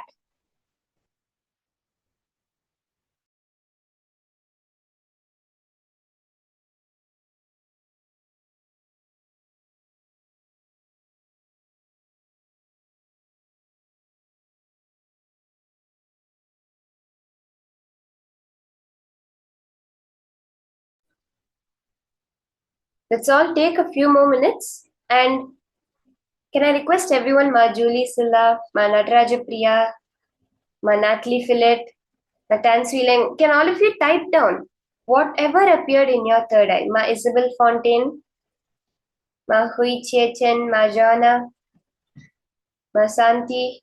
Can I request all of you to type down whatever you witnessed Paramashiva manifesting through you and share? Ma Krista, Ma Parameshwari, you can all type it down and in detail type it down. Ma Kanja Devani,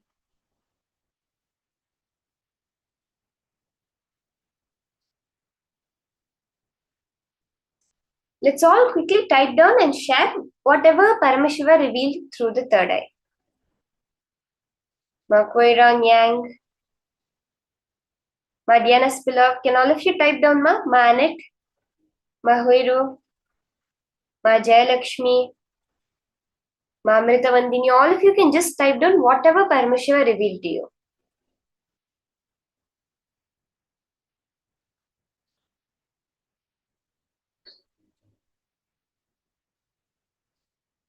Ma Kamakotika, Ma Vedanta Shaktini, such beautiful names all of you have. Okay, Ma Krista has typed down.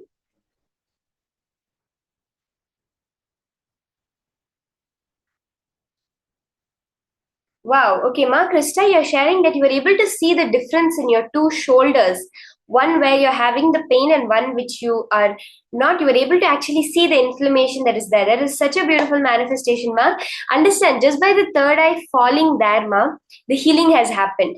I guarantee you, Ma Krista, just the third eye's energy falling on the areas of your body will immediately heal your entire body. Can I have everyone else also post?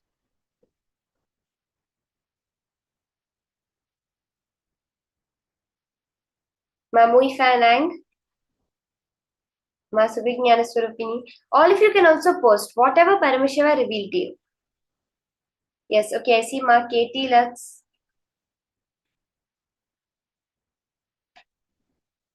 Ma Sonia has posted. Ma Sonia, actually you can post the details when you're scanning your toes, your ankles, your shin, your entire legs, your body. What are all the details that you are able to see physically through your third eye? Okay, Ma Mariam was also able to see. Ma Marian Cardens, that's beautiful, Ma.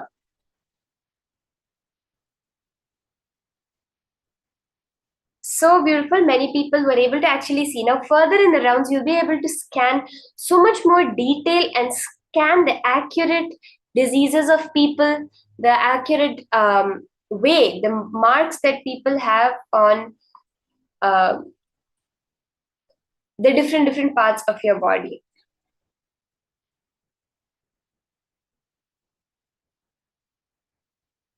Yes, Ma Chetana, that is so beautiful. Now, we are going to be entering into the next session where Swamiji is going to be revealing the science of Kayakalpa.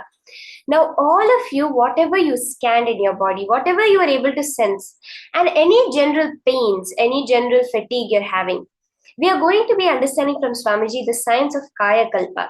So there's a very funny story actually of how the science of Kayakalpa came into existence. So we saw in the Apta Pramana the great Siddha named Agastya, right? He had mastered the science of power manifestation. So what happened was he started going around and waking up all the people from the dead. Wherever there was a dead person, he would bring them back to life.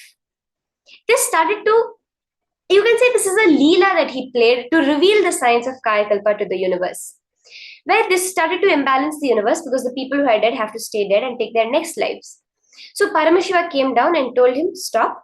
You're doing my job. My job is to take away the people's lives, but you have started to bring them back to life. You're starting to do my job. Instead of that, I will give you the science of Kayakalpa, through which you can teach people, you can help people be immortal forever, where their body will never decay. So rather than bringing the dead people back to life, I will give you the science of immortality, where a person will never die itself in the first place. So it was a beautiful Leela which Agastya played to get this science of Kayakalpa revealed for each one of us to experience today. And Swamiji has revived this science and is revealing to all of us. Let's now listen to these powerful cognitions on Kayakalpa from Swamiji himself.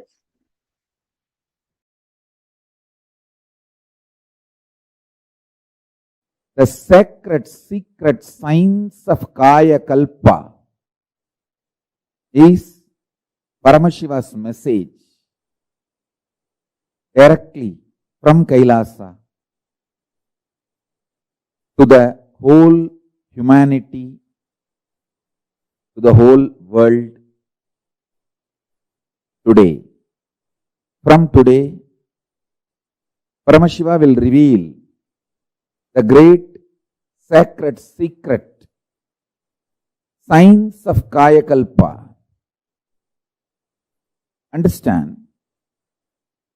Search for healthy life, long life, healthy long life was done by human beings from time immemorial. Through their seeking, research, experiences, expertise, human beings have discovered many things to have long, healthy life in various civilizations. In Saraswati civilization, in Ganges civilization, in Hindu civilization, in African civilizations, in Egyptian civilizations, in various civilizations, lot of things were invented, discovered, reinvented, rediscovered.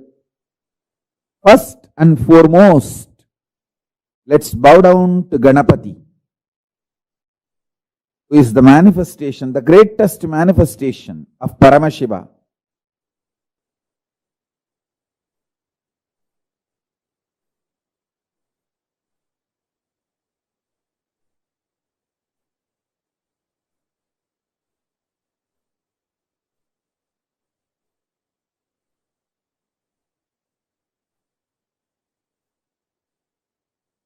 Listen.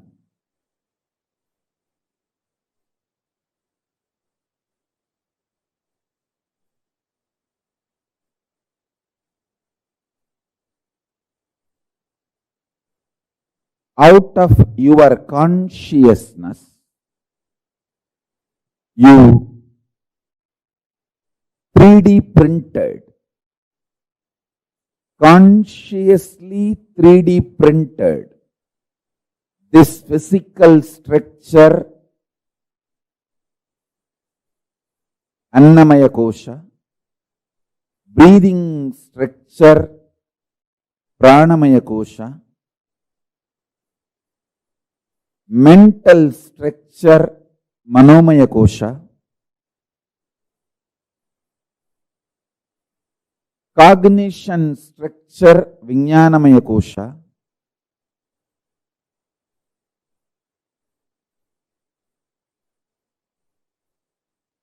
conscious structure, Anandamaya Kosha,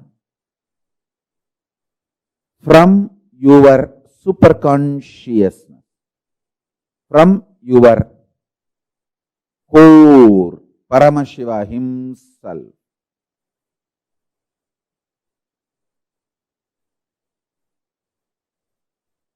Understand? Because you printed, you have powers to reprint, alter, evolve, rejuvenate, rebuild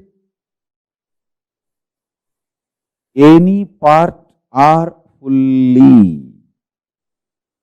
First secret I want all of you to know. Continuously give love.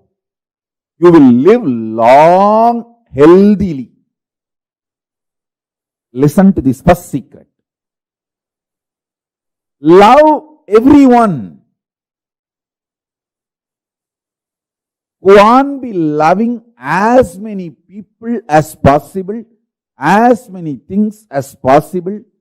Expand your zone of love. Expand your space of love. I tell you, love is such powerful energy. When you give the smile and love,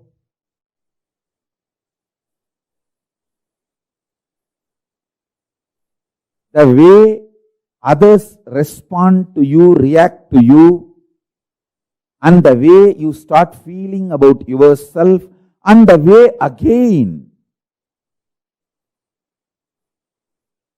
you experience you, and the kind of chemicals and hormones you release inside you, and the way you feel secure about yourself and others, it just becomes virtuous circle. Listen carefully. Giving love to yourself, giving love to others, more and more people, more and more situations, more and more beings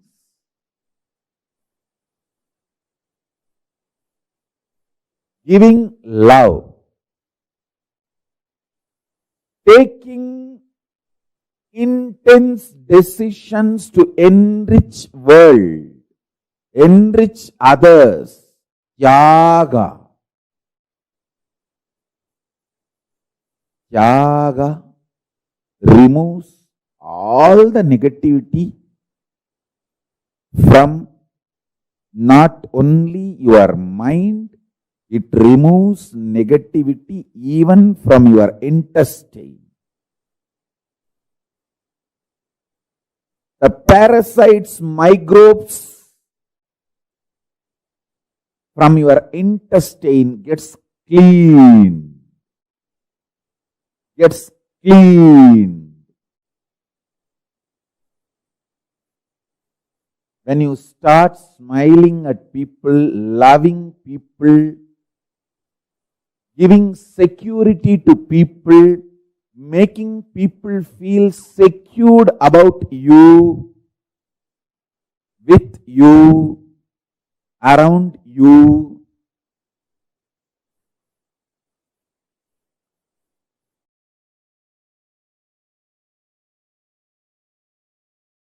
this Kayakalpa Yoga is fundamentally the science of Jiva Samadhi, Swarupa Samādhi and Jiva Samadhi. See, Jiva Samadhi means you can decide when you want to leave the body. You can live as long as you want, 100 years, 200 years, and leave the body when you want. And when you leave the body also, it will not be dead. It will be like a living, like how Paramashivoham's body never deteriorated. There was no signs of death on Paramashivoham's body. Paramashivoham is one of the greatest incarnations. This Kayakalpa Yoga. This science is to achieve the Jiva Samadhi. Means when you leave the body, the body will not be dead like a normal person. You will sit in Samadhi, you will stop using the body, but the body will be alive. Like that you can sit in Samadhi for 200-300 years also. In India, we have great Jiva Samadhis. My own gurus, Raghupati Yogi and Kuppammal and Isakki Swami, all three of them are Jiva Samadhis. I have seen with my own eyes. Isakki Swami, after he left the body, 3 days after that, we took the body, and when we were putting him in the Samadhi, just automatically his legs got folded. And got into Padmasana.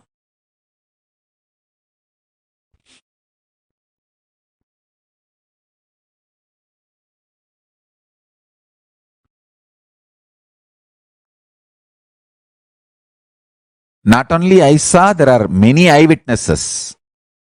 Even now in Tiruvannamalai they are there. All of them saw that. It happened in open place.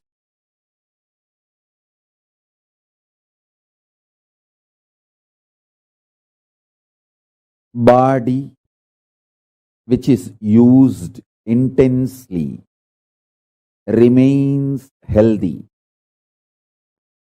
Internal organs which is active intensely remains healthy and continues to function long. Mind which remains sincere continues to be focused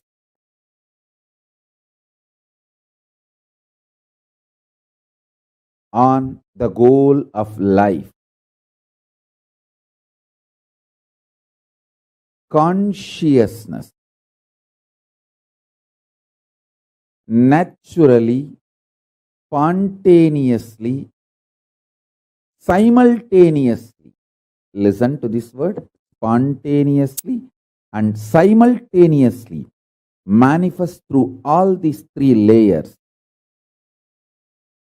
mind, internal organs and body. All these three.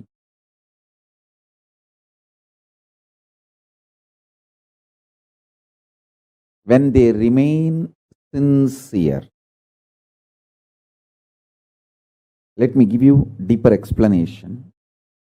Use the body more and more. You will be very healthy, energetic.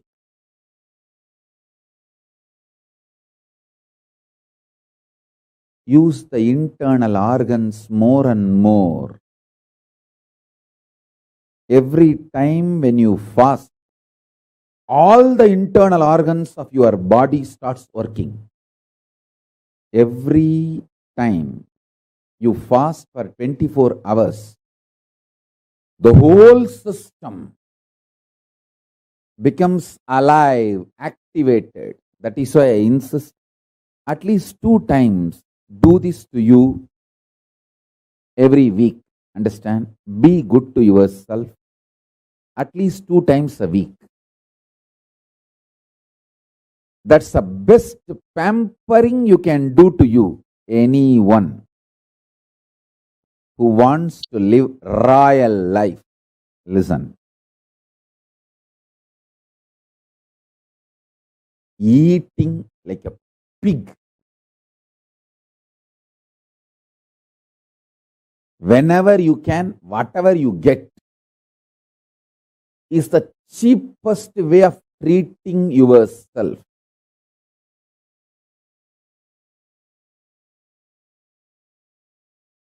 Listen.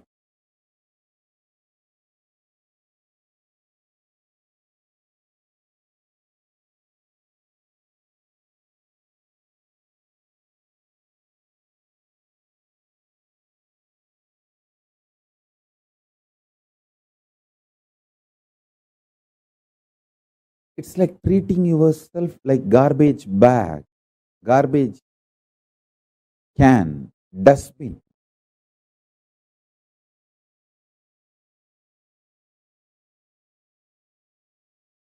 Once in a week, treat yourself good. I'll highly recommend at least twice. If you are an initial level seeker, once a week. If you are very sincere about enlightenment, twice a week.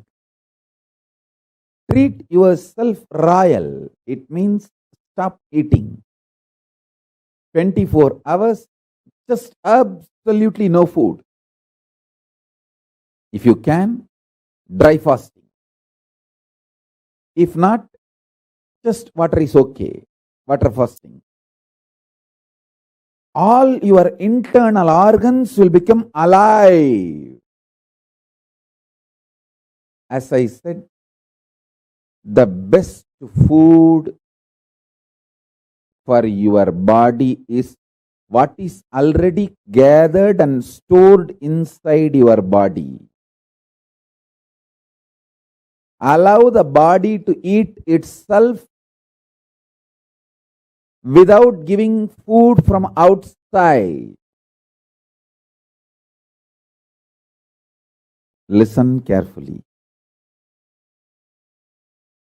I have seen people who don't eat because they don't have, but people don't eat even though they have for a purpose, higher purpose they don't eat. I have seen both kind of human beings. I have seen extreme poverty. I have seen very powerful royal people who don't eat not because they don't have, but because they have a higher purpose to exist, they stop eating. The difference I have seen in both the bodies, people who don't eat because of poverty, their body doesn't shine. People who don't eat because of the higher purpose, their whole skin shines because the cognition, purpose adds sincerity, shraddha, and shraddha as capacity to generate ojas and tejas. Ojas means pure energy. Tejas means shining power.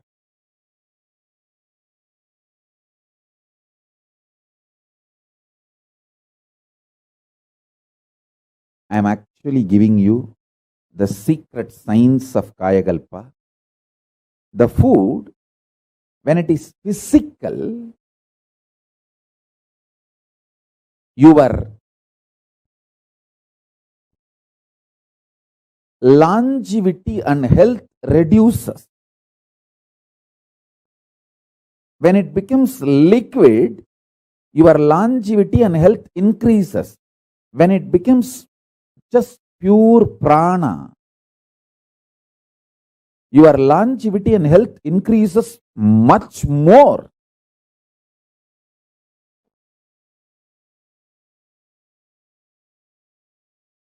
This Mauna Swami, he used to sit in that illipai tree breathing space. The illipai tree, it used to be a tall tree. All trees have their own breathing space. To the level, to the length, to the circumference, they spread their flower, fruit smell is their breathing space. So this temple tower in which this Mauna Swami was sitting comes within the breathing space of that illipai tree.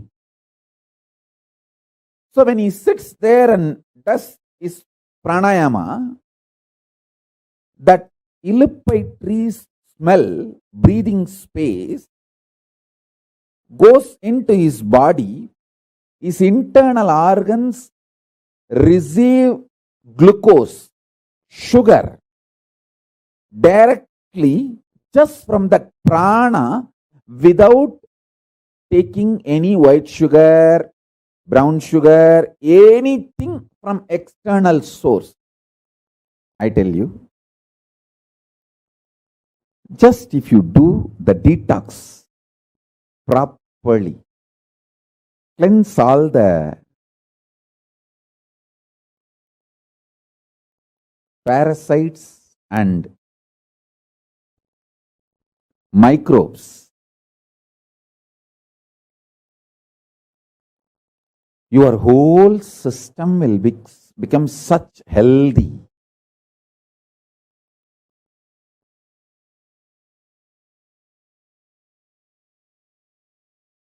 Arunagiri Yogeshwara has given me a very sacred secret about biochemistry of Turyatita. Listen. Rasavada, alchemistry science mapped to your body is biochemistry science. Biochemistry of Paramashivatva. I'll repeat these words in Tamil because I heard it in Tamil from him. Kabam uyir kabadappa kolayarukka uyir kolayarum. It means the kaba energy, kava component of the vada pitta kapha doshas. In Ayurveda there are three doshas, vada pitta kapha. The kapha dosha, it's an energy also if you know how to use it. This kapha dosha will destroy the life energy. There's one more word he used, kolai. Kolai, that word has two meanings. One, mucus. Another one, coveredness. He said, the mucus in you will make your consciousness covered. When you become covered, you start thinking there are multiple people in your life and there are multiple people paying in your life, and you start continuously blaming others. Understand? Blaming others is the quality of the covered.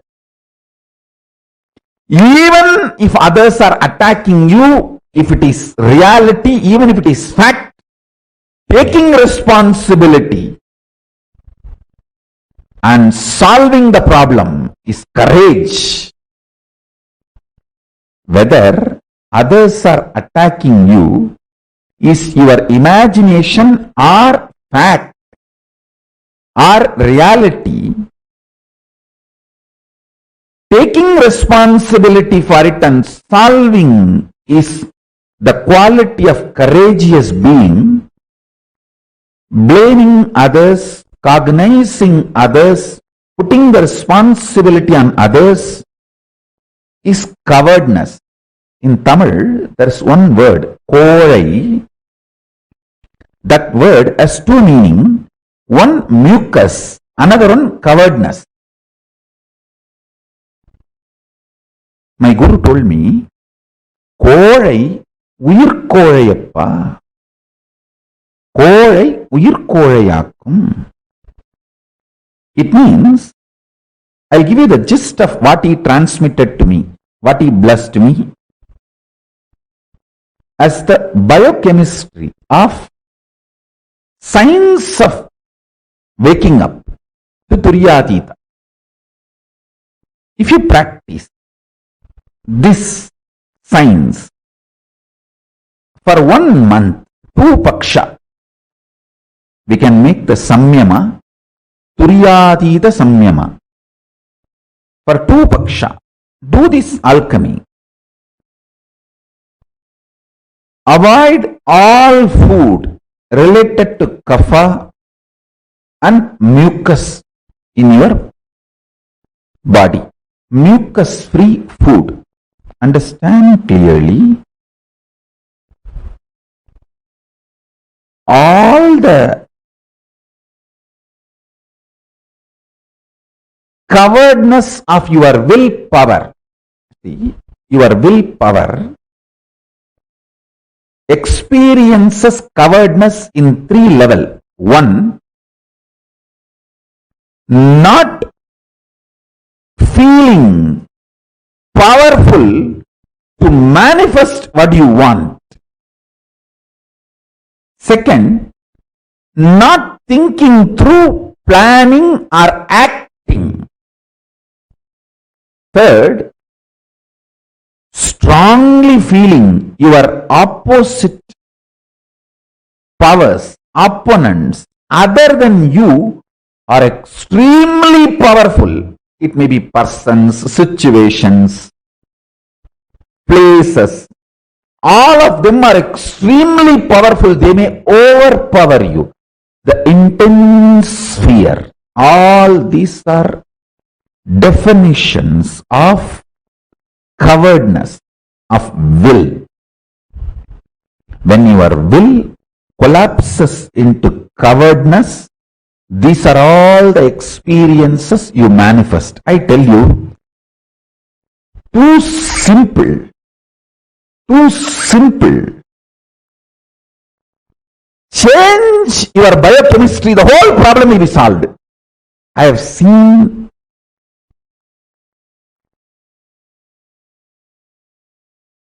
when I applied my Guru's words in my life, I have seen this in my life. Whenever my disciples obeyed me and used these methods and techniques, I have seen them going through amazing transformation. You can make it like a Pauranami to Pauranami or Amavasya to Amavasya.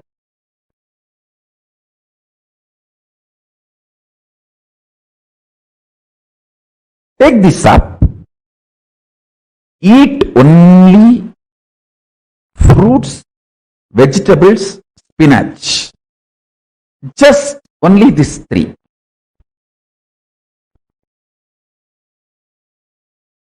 No grain, no animal products like a milk or honey, nothing else. Just these three. Fruits. All fruits okay. All vegetables okay. All spinach okay.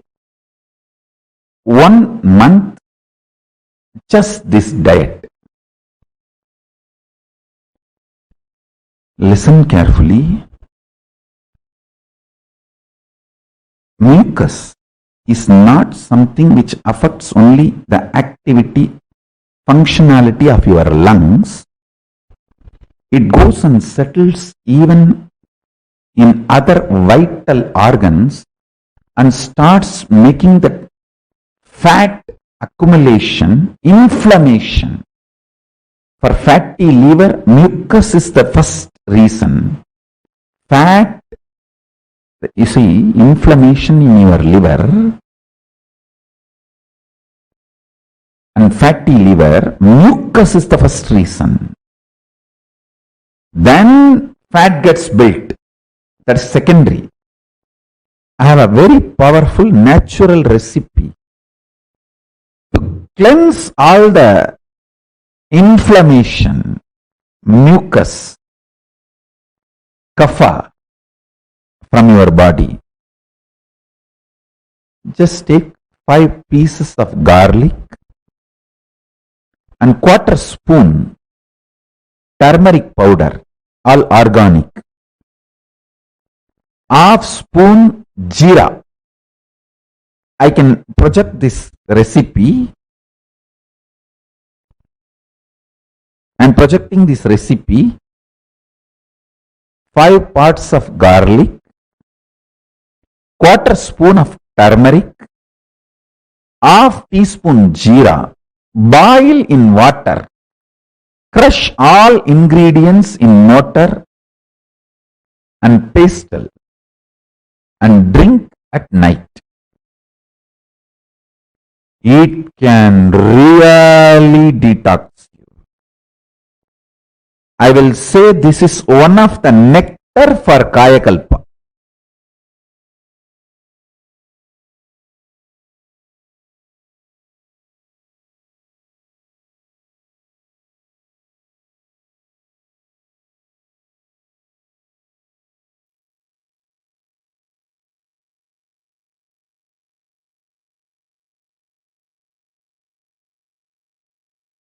Kayakalpa.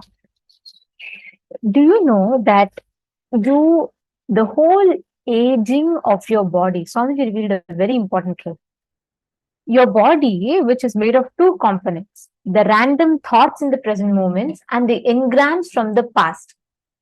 Now, aging is nothing but the battle between these two components, the engrams from the past and your thoughts in the present moment.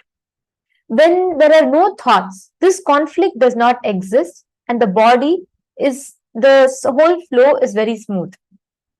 Now, the same thing, when the conflict exists, your body becomes dull, tired, and heavy, because of which aging starts happening. This constant conflict between your thoughts and the engraved memories, that is what is aging. In due course, this results in the aging of the body, and many of our enlightened masters, so many Siddha Purushas have been able to defy the science of aging because for them this conflict does not exist. Today, all of you are learning this very science. See, out of your consciousness, from your super consciousness, from your core, Paramashiva himself, you 3D printed, consciously 3D printed your physical structure, the Annamaya Kosha, breathing structure, Pranamaya Kosha, the mental structure, Manomaya Kosha, and the cognition structure, Vijnanamaya Kosha, conscious structure, Anandamaya Kosha. Because you printed it, you have the power to reprint, alter, evolve, rejuvenate, and rebuild any part, partly or fully. Kayakalpa Yoga is a science to achieve Jiva Samadhi, means you can live as long as you want. This Chiranjeevatva is called as Kayakalpa, Chiranjeevatva. Today, Swamiji is going to be initiating all of us with that power. You can live as long as you want, 100 years, 200 years. When you leave the body also, it will not be death. It will never deteriorate. It will go on living. The principle of Kayakalpa, when your intake becomes subtler and subtler, the availability becomes eternal. When your food is solid, it will not be available all the time. And digestion and excretion will be a big job. If your intake becomes pure energy, prana, then the internal organs also become alive, active, without the need for filtering the energy. Take a few minutes and all of you cognize this, each of these. I request all of you to type these powerful cognitions and post.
Now, all of you can write down the next set of powerful cognition.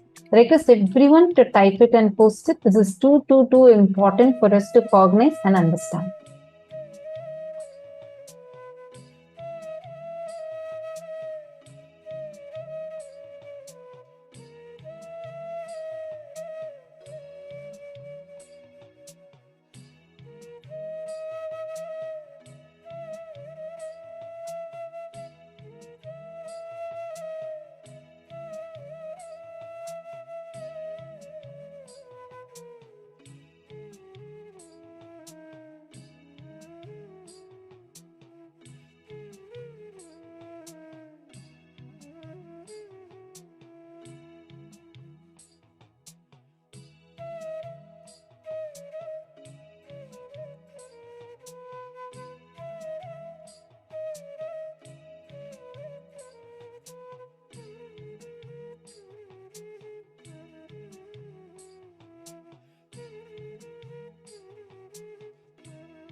Hope all of you have written this down.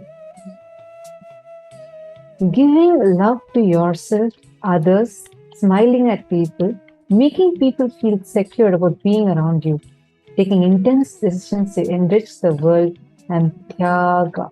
The whole system will be so healthy, and Kayakalpa will simply happen. And these are all words Swamiji very, very powerfully revealed to us. I mean, the kind of powerful revelations Swamiji gave to us, and the cognition Swamiji has given. We need to take a few minutes, sit with these cognitions, cherish these cognitions.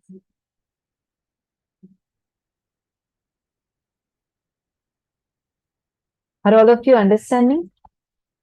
Take a few minutes. See, what is Jeera? Some of you are asking. Ma, Anand Mahapurna, Karen, Cumin. Cumin seeds. Cumin seeds. Cumin is Jeera. Can we stop eating once to twice a week if we are breastfeeding? I want to do this. Yes. See, you can consult with your physician once, but Swamiji has opened this for everyone. It's for anyone who is doing it, it's good for your health. But you're also advised to check with your physician before making any major changes in your lifestyle. And Ma Isabel has posted her experience of body scanning herself and how she healed herself. Wow, very nice, Ma. And she's put that I was scanning. I scan with my third eye like a laser and stop at the shoulders and my painful neck. I stay on the pain. I observe the inflammation. Now I'm testing and I have no more pain. It seems to me that I no longer have pain. Great. Wow. Very nice. Today, this is a science that you're all going to learn. See, this constant battle between the engrams, the past, and your present thoughts is what is causing tiredness in the system. We feel so tired in life, right? All that is what leaves the side effect of it is aging. Now, Swamiji is revealing to us the science of anti-aging, which will take you beyond, remove all these tiredness and boredom that's sitting in your inner space. You're understanding? Okay. Now, have all of you finished writing down?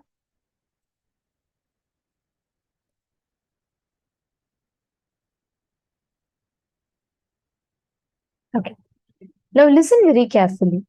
With this science of Kayakalpa, you will be able to experience the powers manifesting to you. We are going to do a very powerful Trinetra Kumbhaka, a very powerful Kriya now, as we all prepare ourselves for the Kriya. I'm just going to explain to you all what the Trinetra Kumbhaka is. And Trinetra Kumbhaka, the science of Trinetra Kumbhaka is where you are literally going to infuse life energy in your third eye and awaken your third eye using the prana. And still also, before we enter into the Kriya itself, I want to just answer some of the questions that some participants have asked. Still also is asking, does Swamiji allow Balasans eat in a restaurant where also meat is cooked in the same pans? If we want only vegetables, no. Still also, first thing, the Balasans don't eat in any restaurants. We cannot eat in any restaurant. We actually have a practice where we eat only the food. Either it should be cooked by ourselves or a sannyasi. That's the food we eat. And apart from that, Swamiji also has very clearly said, even as a Sangha, you should not go to any restaurant where meat is cooked. You cannot eat food in a restaurant where meat is also cooked. Because a few reasons. One, if you are going and buying food from that restaurant, even though you are not eating a non-veg food, even though you're eating only a vegetarian food, still the karma of killing that being will come to us. So you should not be eating in any restaurant where there is non-veg food also being cooked there.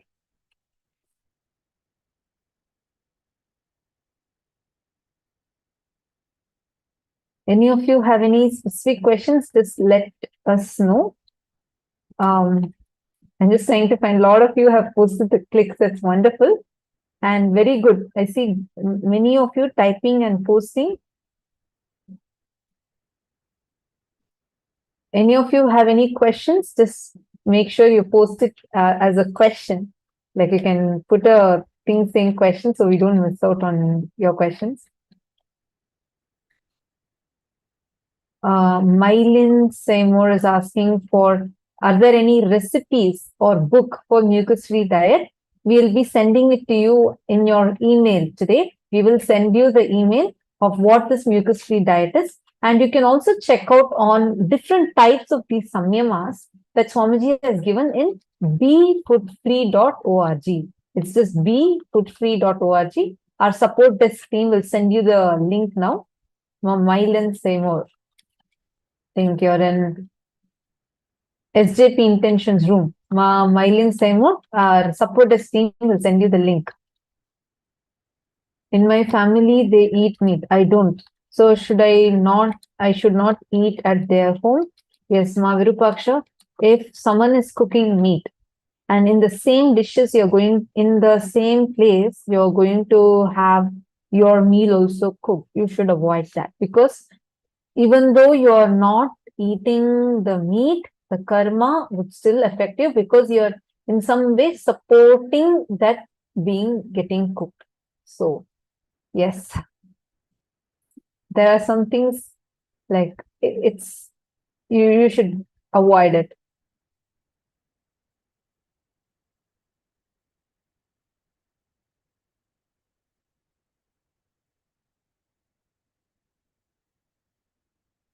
And in male participants room, any of you have any questions, feel free to ask us.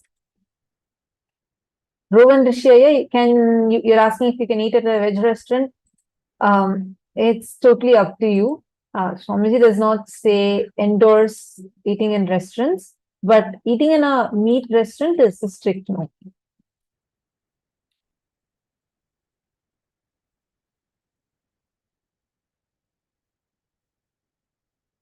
Geronimus, first thing I see that you have posted you're not able to manifest powers. First and foremost thing, come out of that cognition by actually starting to do it.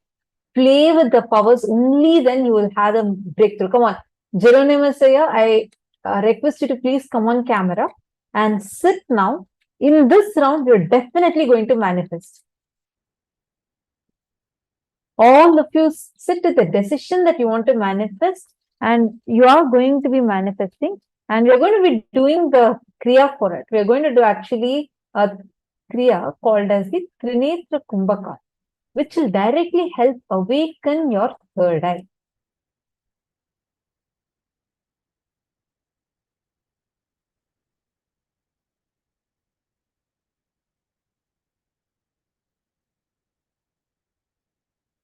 So let us start now.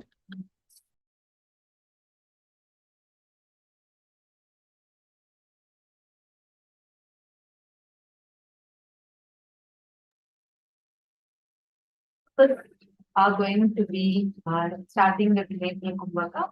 Request everyone to please wait. And now we will be having Manitya Shambhavananda guiding us step by step of this process.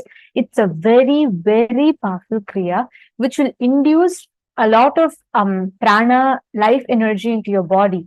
And you will understand. So Swamiji will first be explaining the science of Trinetra Kumbhaka to us. And then we'll be having Manitya Shambhavananda guide us and take you all through the process step by step. Can I request all of you to sit straight, listen to this, the benefits of this kriya.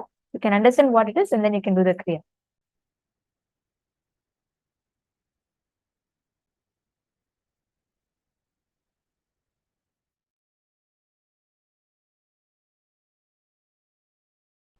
See, Mahadeva is giving a beautiful process of breathing to receive the state, space and powers of Mahadeva. It's called Trinetra Kumbhaka. The Kumbhaka name itself is Trinetra Kumbhaka.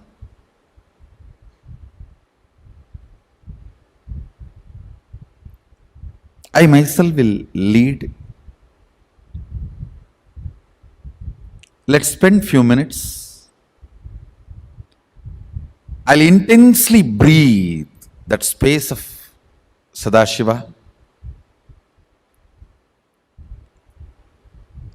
You intensely inhale and it literally like an explosion. It'll happen in your brain like an explosion. I'll give you the precise technique. Listen. It is not even technique. It's a special breathing. Inhale listen carefully. Inhale as slowly as possible, as much as possible, and hold the breath on your third eye. And as long as you can comfortably hold. Then again, don't exhale. Inhale through the right nostril as much as you can and hold the breath in the third eye as much as you can. Again, don't exhale. Inhale through both the nostrils and hold the whole thing in your third eye as much as you can. Then slowly exhale through the left. Understand? Inhaling through left, holding, inhaling through right, holding, inhaling through both, holding, then exhaling. Only seventh action is exhaling.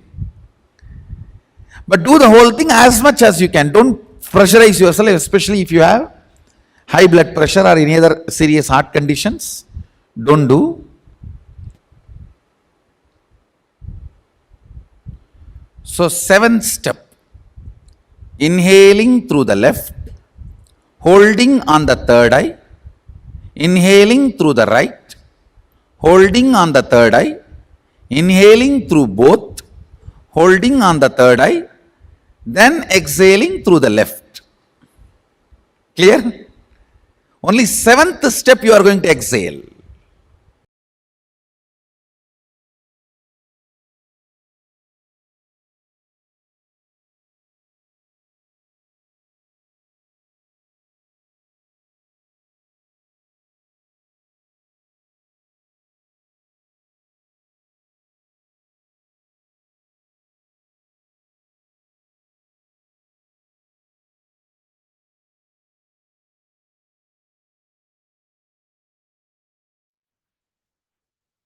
Now, let us all also perform this exact Kriya that Swamiji has revealed. Actually, the Trinetra Kumbhaka, Swamiji has said that if you are able to hold it for 108 times without leaving your breath out of the Kumbhaka, even one time, if you're able to hold it for 108 times, doing it both in the morning and in the evening, it directly leads to enlightenment. Swamiji says you can start with 21 times, then 42 times, eventually gaining it to 108 times every morning and evening as a lifestyle for all of the people who are committed to Swamiji. So we are all going to start with doing a few minutes of this Trinetra Kumbhaka. And you can watch me as I do it, where just following the exact steps that Swamiji said, inhaling through your left nostril, holding, then inhaling through your right nostril, holding, inhaling through both nostrils, holding again, and then letting it out through your left nostril. So it's very important and imperative we do not let go of the breath in between the whole process. So I just want to remind everyone again, you do the whole process, but when you inhale, hold. Without exhaling, you inhale again through your right nostril, then you hold it. Without exhaling again, through both the nostrils, inhale, hold it, and then let go through your left nostril. Swamiji says, hold it for as long as you can without straining yourself. So do not push, like go into like the kind of giddiness or dizziness feeling, and keep awareness of your health as you're doing this. If you have some high blood pressure problems or heart problems, consult your doctor or do not do the process right now. but otherwise it's perfectly safe, but do not hold it more than you feel comfortable. So till the time you're comfortable, you can hold it for as long as you can. Okay, are we all understanding? Are there any questions? Have you all understood the process completely?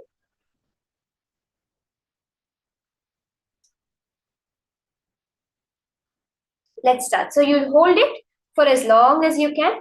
Breathe as deeply. So first you'll inhale completely. When you inhale through the left nostril, inhale completely.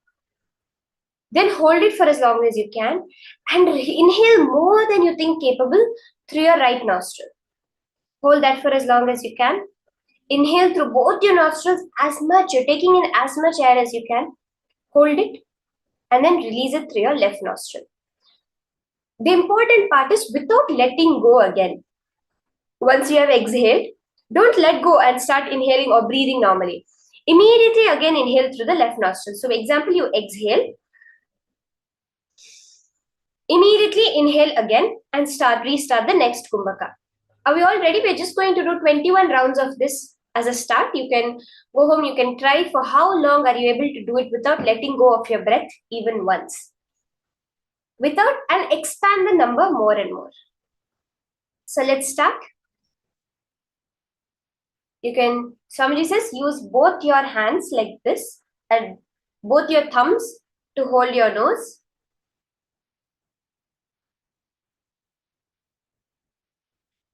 Inhale through your left nostril. Please do it. You can start doing the Kumbhaka. Hold for as long as you can.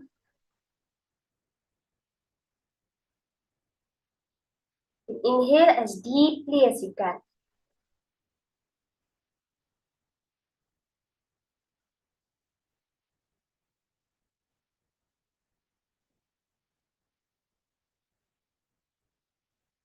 Once you have held for as long as you can, inhale again through the right nostril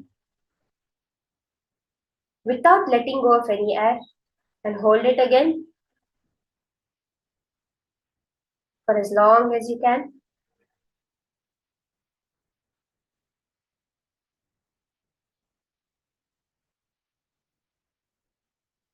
Now inhale through both your nostrils. Do not exhale even a little bit. And hold for as long as you can.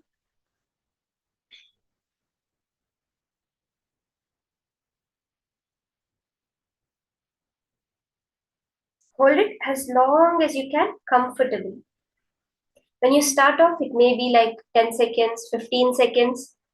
Then when you expand further, you'll even be able to get up to 30 seconds to a minute and 2 minutes, etc. So start with as long as you're able to hold it.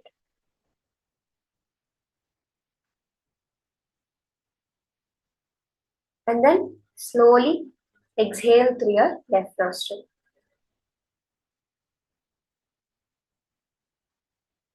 Let's restart. Now without letting go, immediately inhale again as slowly as you can, as deeply as you can.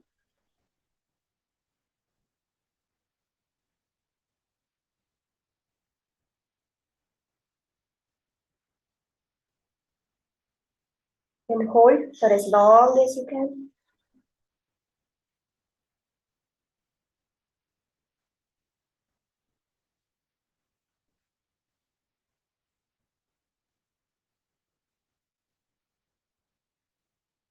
Inhale again through your right nostril.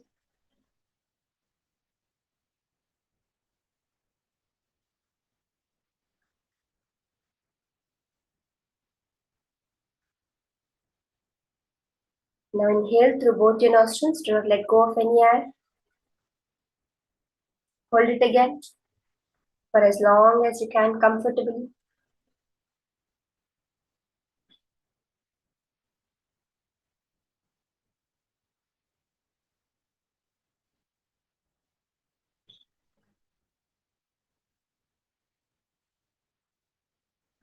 And then exhale through your left nostril. Without letting go, again inhale. Hold.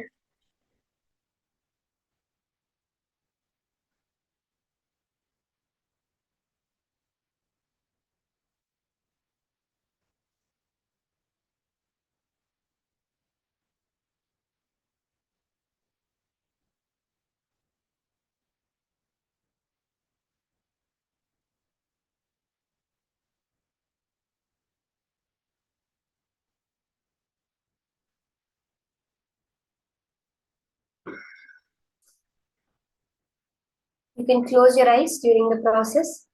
Continue doing. Ensure you're closing your eyes. Bring your awareness. If you can sit on the floor in Padmasana, that will be the best.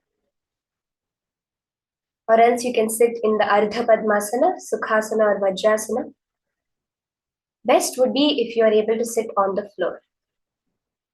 If not, you can get comfortable on whatever surface you're seated on. Sit straight, completely straight with your head, neck and spine in a straight line.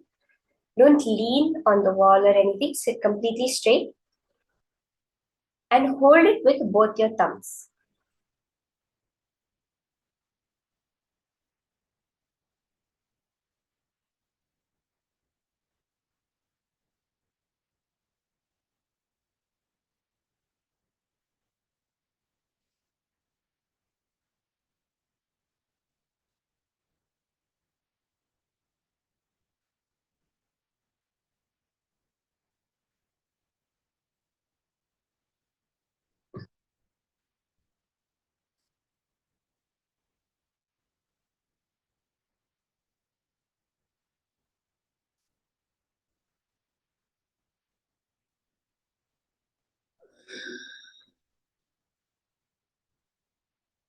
Start off again without letting go.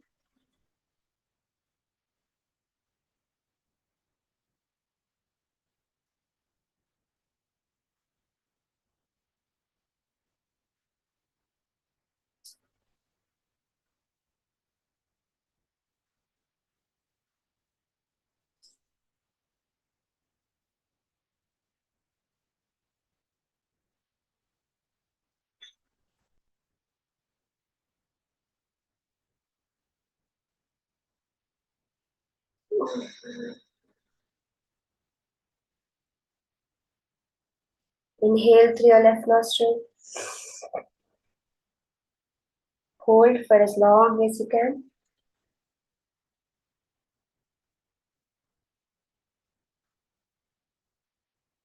Inhale through your right nostril. Again, hold for as long as you can without exhaling.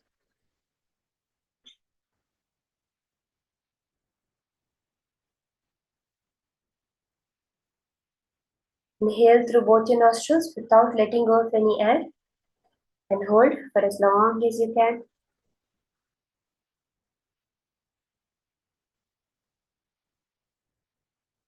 And then exhale again through your left nostril. Without letting go, again inhale.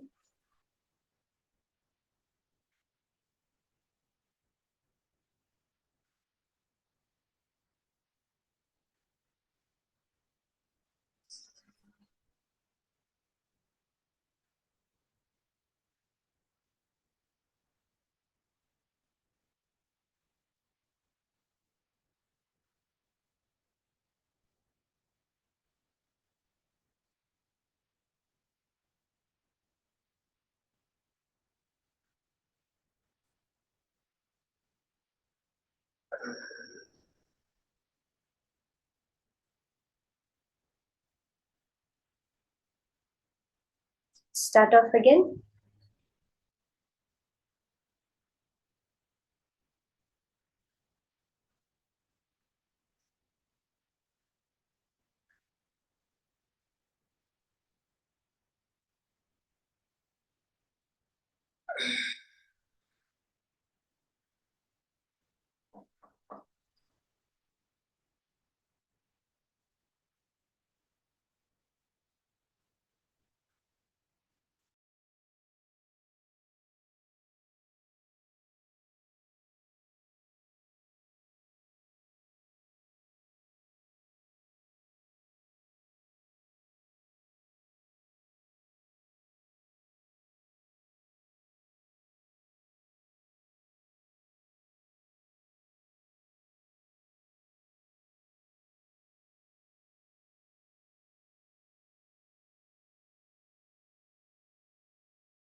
Ma, only one, you're asking, is it better to hold the breath for longer? Actually, Ma, the main thing is how many you can do. Always focus on increasing the breath, that is also very powerful. But how many you're able to do continuously without letting go and balancing your breathing. So, like you start, you do the whole 7-step process, you exhale again and directly inhale without letting go, without breathing or letting go. That how many are able to do in a row is the main point of the Trinetra Kumbhaka. So if you're able to get up to 108, that's actually the ultimate thing that Swamiji has revealed, which will directly lead you to enlightenment. And also, once we are settled with that, being able to increase the amount of time we hold the breath is very powerful. But the main thing, Ma, would be, I would say, holding as many breaths as you can without letting go. As many Kumbhaka that hold 7 steps without letting go. So continue doing the process. My Jacqueline Coco Violin, I would suggest you consult your doctor if you have a high blood pressure. Generally, Swamiji says that any of the kumbhakas for people with high blood pressure or any heart issues or any health issues that could be affected, do not do it. And if you would like to practice it at home, you can consult your doctor, and if your doctor is fine and says it will not affect your health, you can do it, Ma.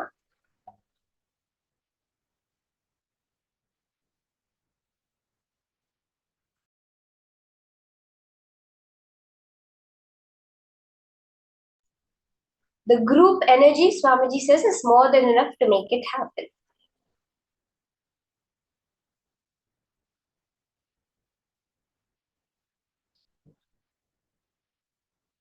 Inhale through the left nostril. Hold for as long as you can.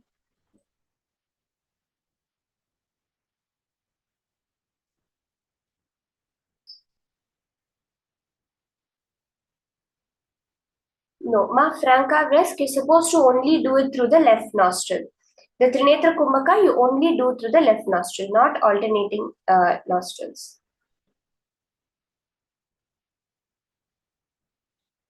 Inhale through the right nostril. Hold as long as you can. Inhale through both nostrils and hold.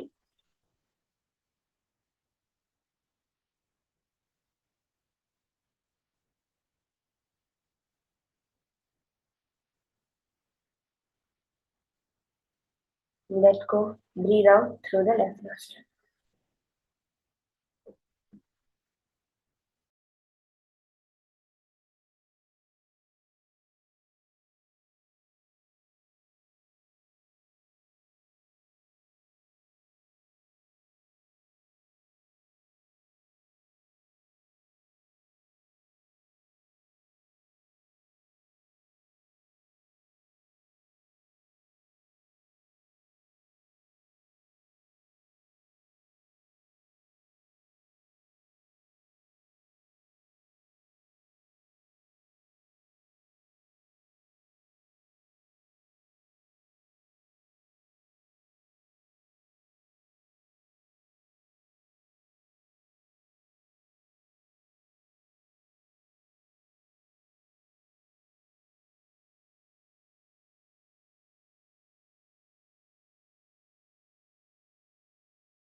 Can all relax now? Slowly you can balance your breath.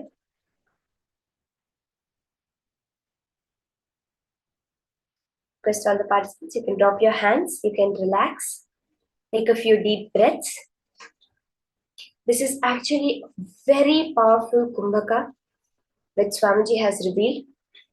And very clearly modern science has also started to glimpse the power of Kumbhaka, where what they say is when there's a fluid in your spine, the intrathecal fluid, when it flows upwards to your brain, and stimulates the pineal gland. It stimulates the piezoelectrical crystals, some crystals that are there that produce electric field by which you can relate with reality as it is, not just through your five senses, and you have a full sensory experience of the higher reality without using your five senses. The Kumbhaka is so powerful to decalcify, to clean up whatever toxification we have done in our body of our third eye. And the more and more we do it, it leads to direct enlightenment itself, Swamiji has revealed. Now, we are going to be entering into the power manifestation session. This Trinetra Kumbhaka will just take your power manifestation to the next level because it directly stimulates your third eye and makes the manifestation happen.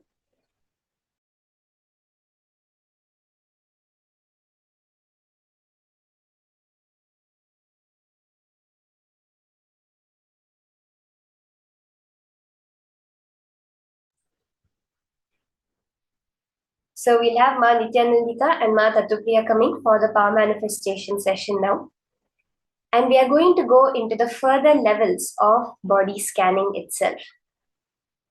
The whole science that Swamiji is revealing, each and every step, leads us more and more towards manifestation of everything that we want in our reality. Every manifestation we do is actually witnessing Paramashiva's manifestation. He's the only being that's alive in the cosmos, right? Even now, whatever you're seeing, whatever the world is happening around you is his manifestation. All you do is when you recognize that I don't have to do anything, I just have to celebrate. As Krishna says in Bhagavad Gita to Arjuna, Yasholabhasva, you can go and gain the glory. I've already killed all these warriors in front of you. You go gain the glory, and then you just are an instrument for the manifestation of the divine cosmic energy. That is what we are all experiencing at every moment through the power manifestation session. Now, let's enter into the further rounds of body scanning in this power manifestation session.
Yes. So shall we all enter into the power manifestation?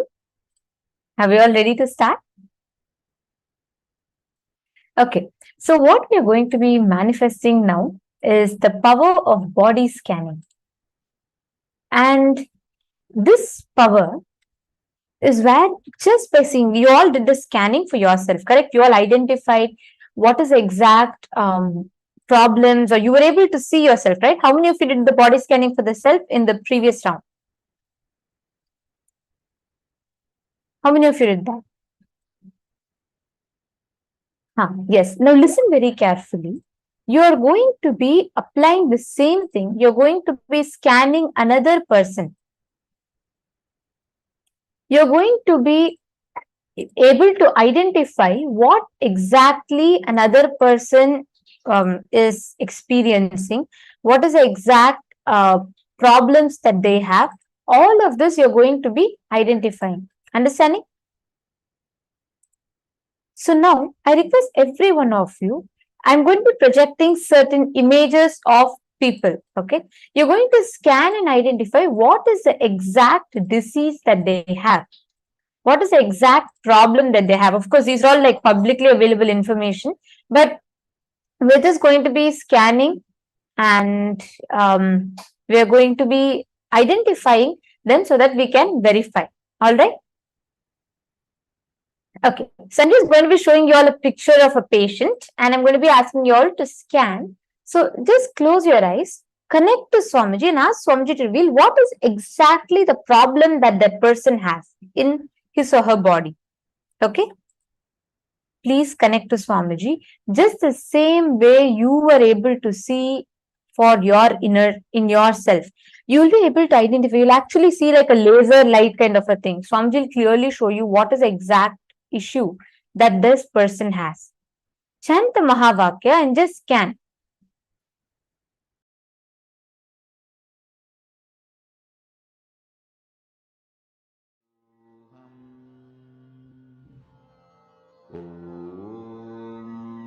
Nithyananda Paramashivoham.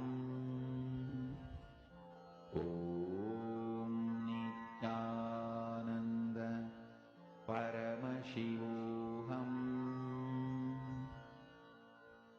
Om Nithyananda Paramashivoham.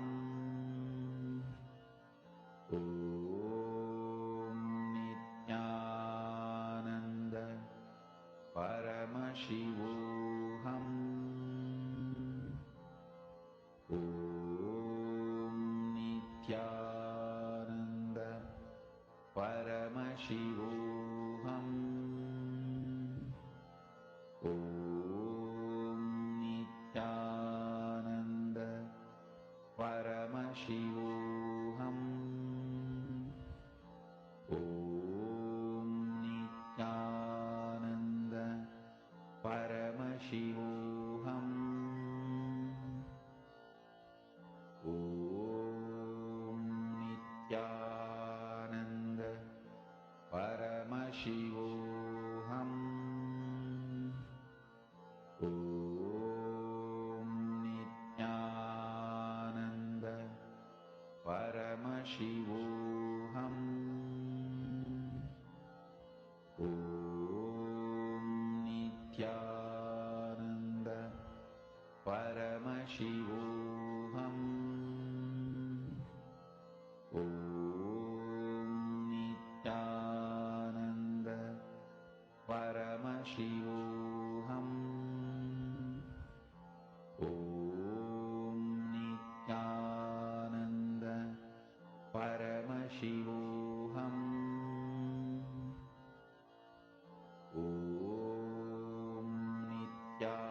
Nithyananda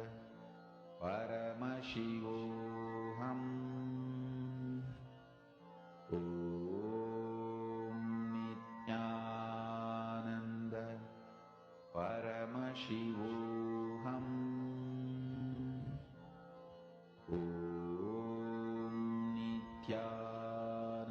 Nithyananda Paramashivoham.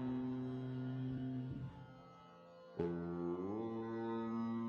Nithyananda Paramashivoham. Om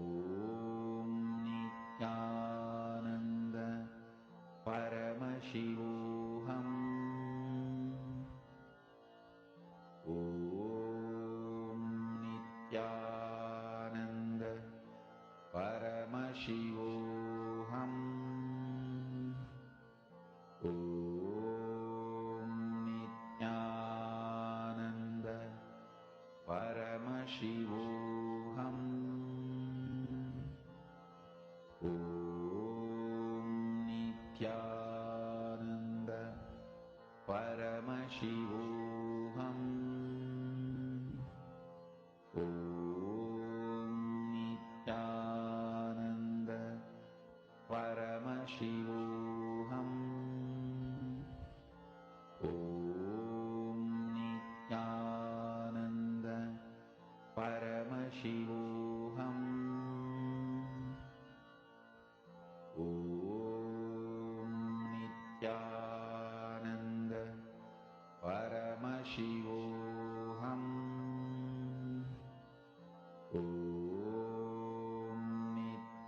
Paramashivoham. Om Nithyananda Paramashivoham. Om Nithyananda Paramashivoham. Om Nithyananda Paramashivoham. Om Nithyananda Paramashivoham. Om Nithyananda Paramashivoham. Om Nithyananda Paramashivoham.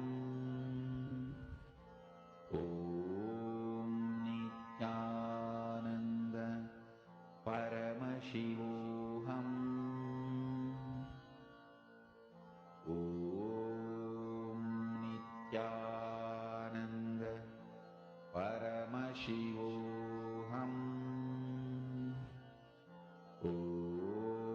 Om Nithyananda Paramashivoham. Om Nithyananda Paramashivoham.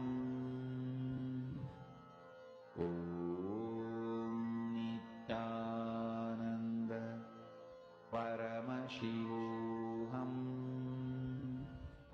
Om Nithyananda Paramashivoham. Om Nithyananda Paramashivoham. Om Nithyananda Paramashivoham.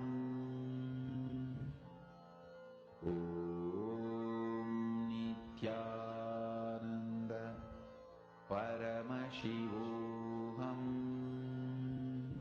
Okay, so now since all of you have done the scanning, let's see what all answers each of you have posted. Paramashivoham. More description, male side. I request all of you to describe it more clearly. Paramashivoham. Okay, I see many answers that have come. Now let's see. Are you all excited to see what the answer actually is? Okay, let's now see what is the actual answer. So here, this is a story of Cole Acher, a young brain tumor survivor who was on a mission to help other children with cancer. He was diagnosed with a rare and aggressive brain tumor called anaplastic astrocytoma when he was just 11 years old. He underwent surgery, chemotherapy, and radiation therapy at All Children's Hospital in Florida. He is now an advocate for pediatric cancer research and awareness, and he has spoken at various events and fundraisers. So the issue he had is anaplastic astrocytoma, which is a rare cancerous malignant type of brain tumor that arises from a star-shaped brain cells called astrocytes. These cells surround and protect nerve cells in the brain and spinal cord. And anaplastic astrocytoma usually develops slowly over time, but may develop rapidly. Okay, all right. So this is the answer. Now let's go through what everyone else have posted.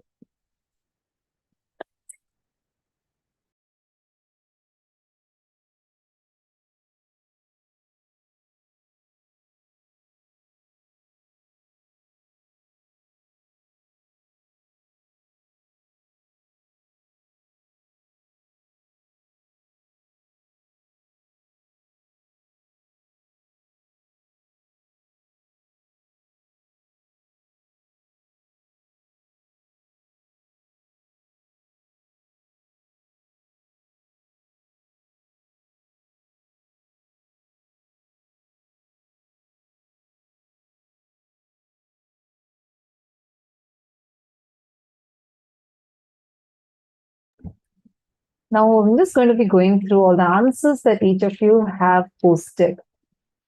Okay. Wow. Ma Parameshwari has posted. Very, very nice. Ma Parameshwari, do you see you have manifested very related one? You have actually said, I'm just going to read out what Ma Parameshwari has posted. I start by crown and I'm stopping by the white brain without colors, without blood circulation. I saw all the body without blood. So you very clearly saw brain. And do you see this exact thing? Wonderful. And now the shapes was showing the same, but not the brain. Ma Chetna Patel, good. That is again a manifestation. Very nice. Tumor that was spreading. Ma Franca, wow. Wonderful. So now see, many of you have gotten it as tumor.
Nithyanandam.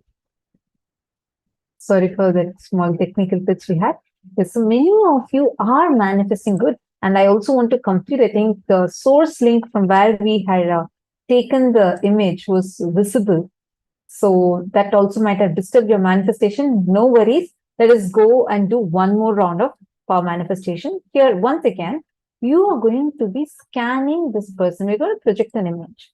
Listen to this carefully. Close your eyes.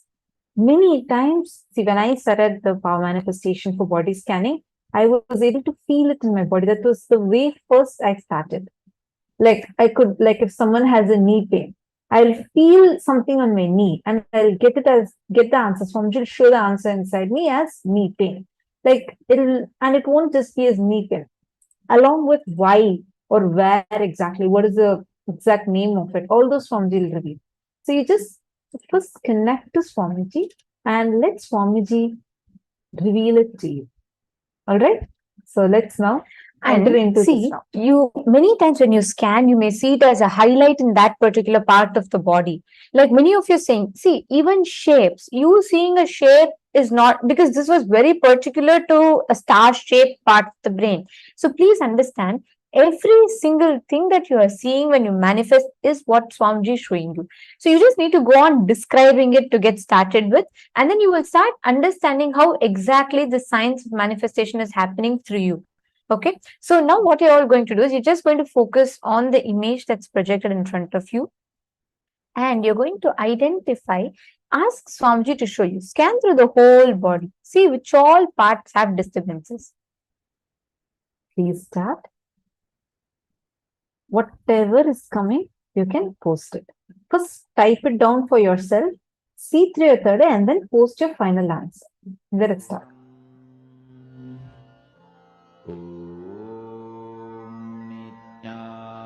Nithyananda Paramashivoham Om Nithyananda Paramashivoham Om Nithyananda Paramashivoham Om Nithyananda Paramashivoham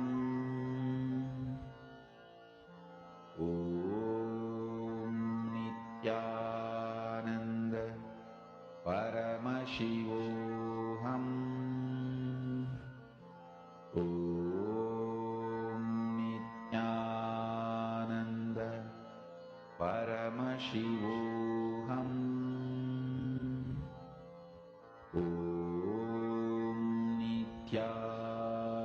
Nithyananda Paramashivoham Om Nithyananda Paramashivoham Om Nithyananda Paramashivoham Om Nithyananda Paramashivoham Om Nithyananda Paramashivoham Mahamahavagya, spiritual lullaby for Samadhi, and Suprabhatam, wake up call, wake up song for Paramashivam. This Mahamahavagya is spiritual lullaby for you to fall into Samadhi. Suprabhatam, wake up song for Paramashiva to wake up in you. Just remember this one powerful cognition. This Mahamahavagya puts me in Samadhi. This is spiritual lullaby for Samadhi, and Suprabhatam, wake up song for Paramashiva in me. For Paramashiva to manifest.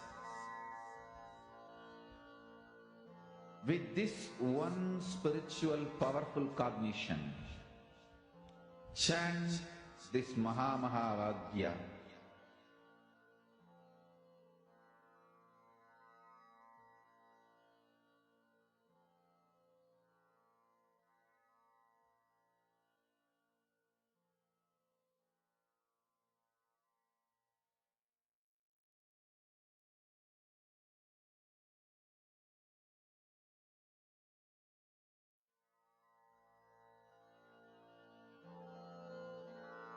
Mahamahavagya, spiritual lullaby for Samadhi, and Suprabhatam, wake up call, wake up song for Paramashiva. For Paramashiva to manifest. With this one spiritual powerful cognition,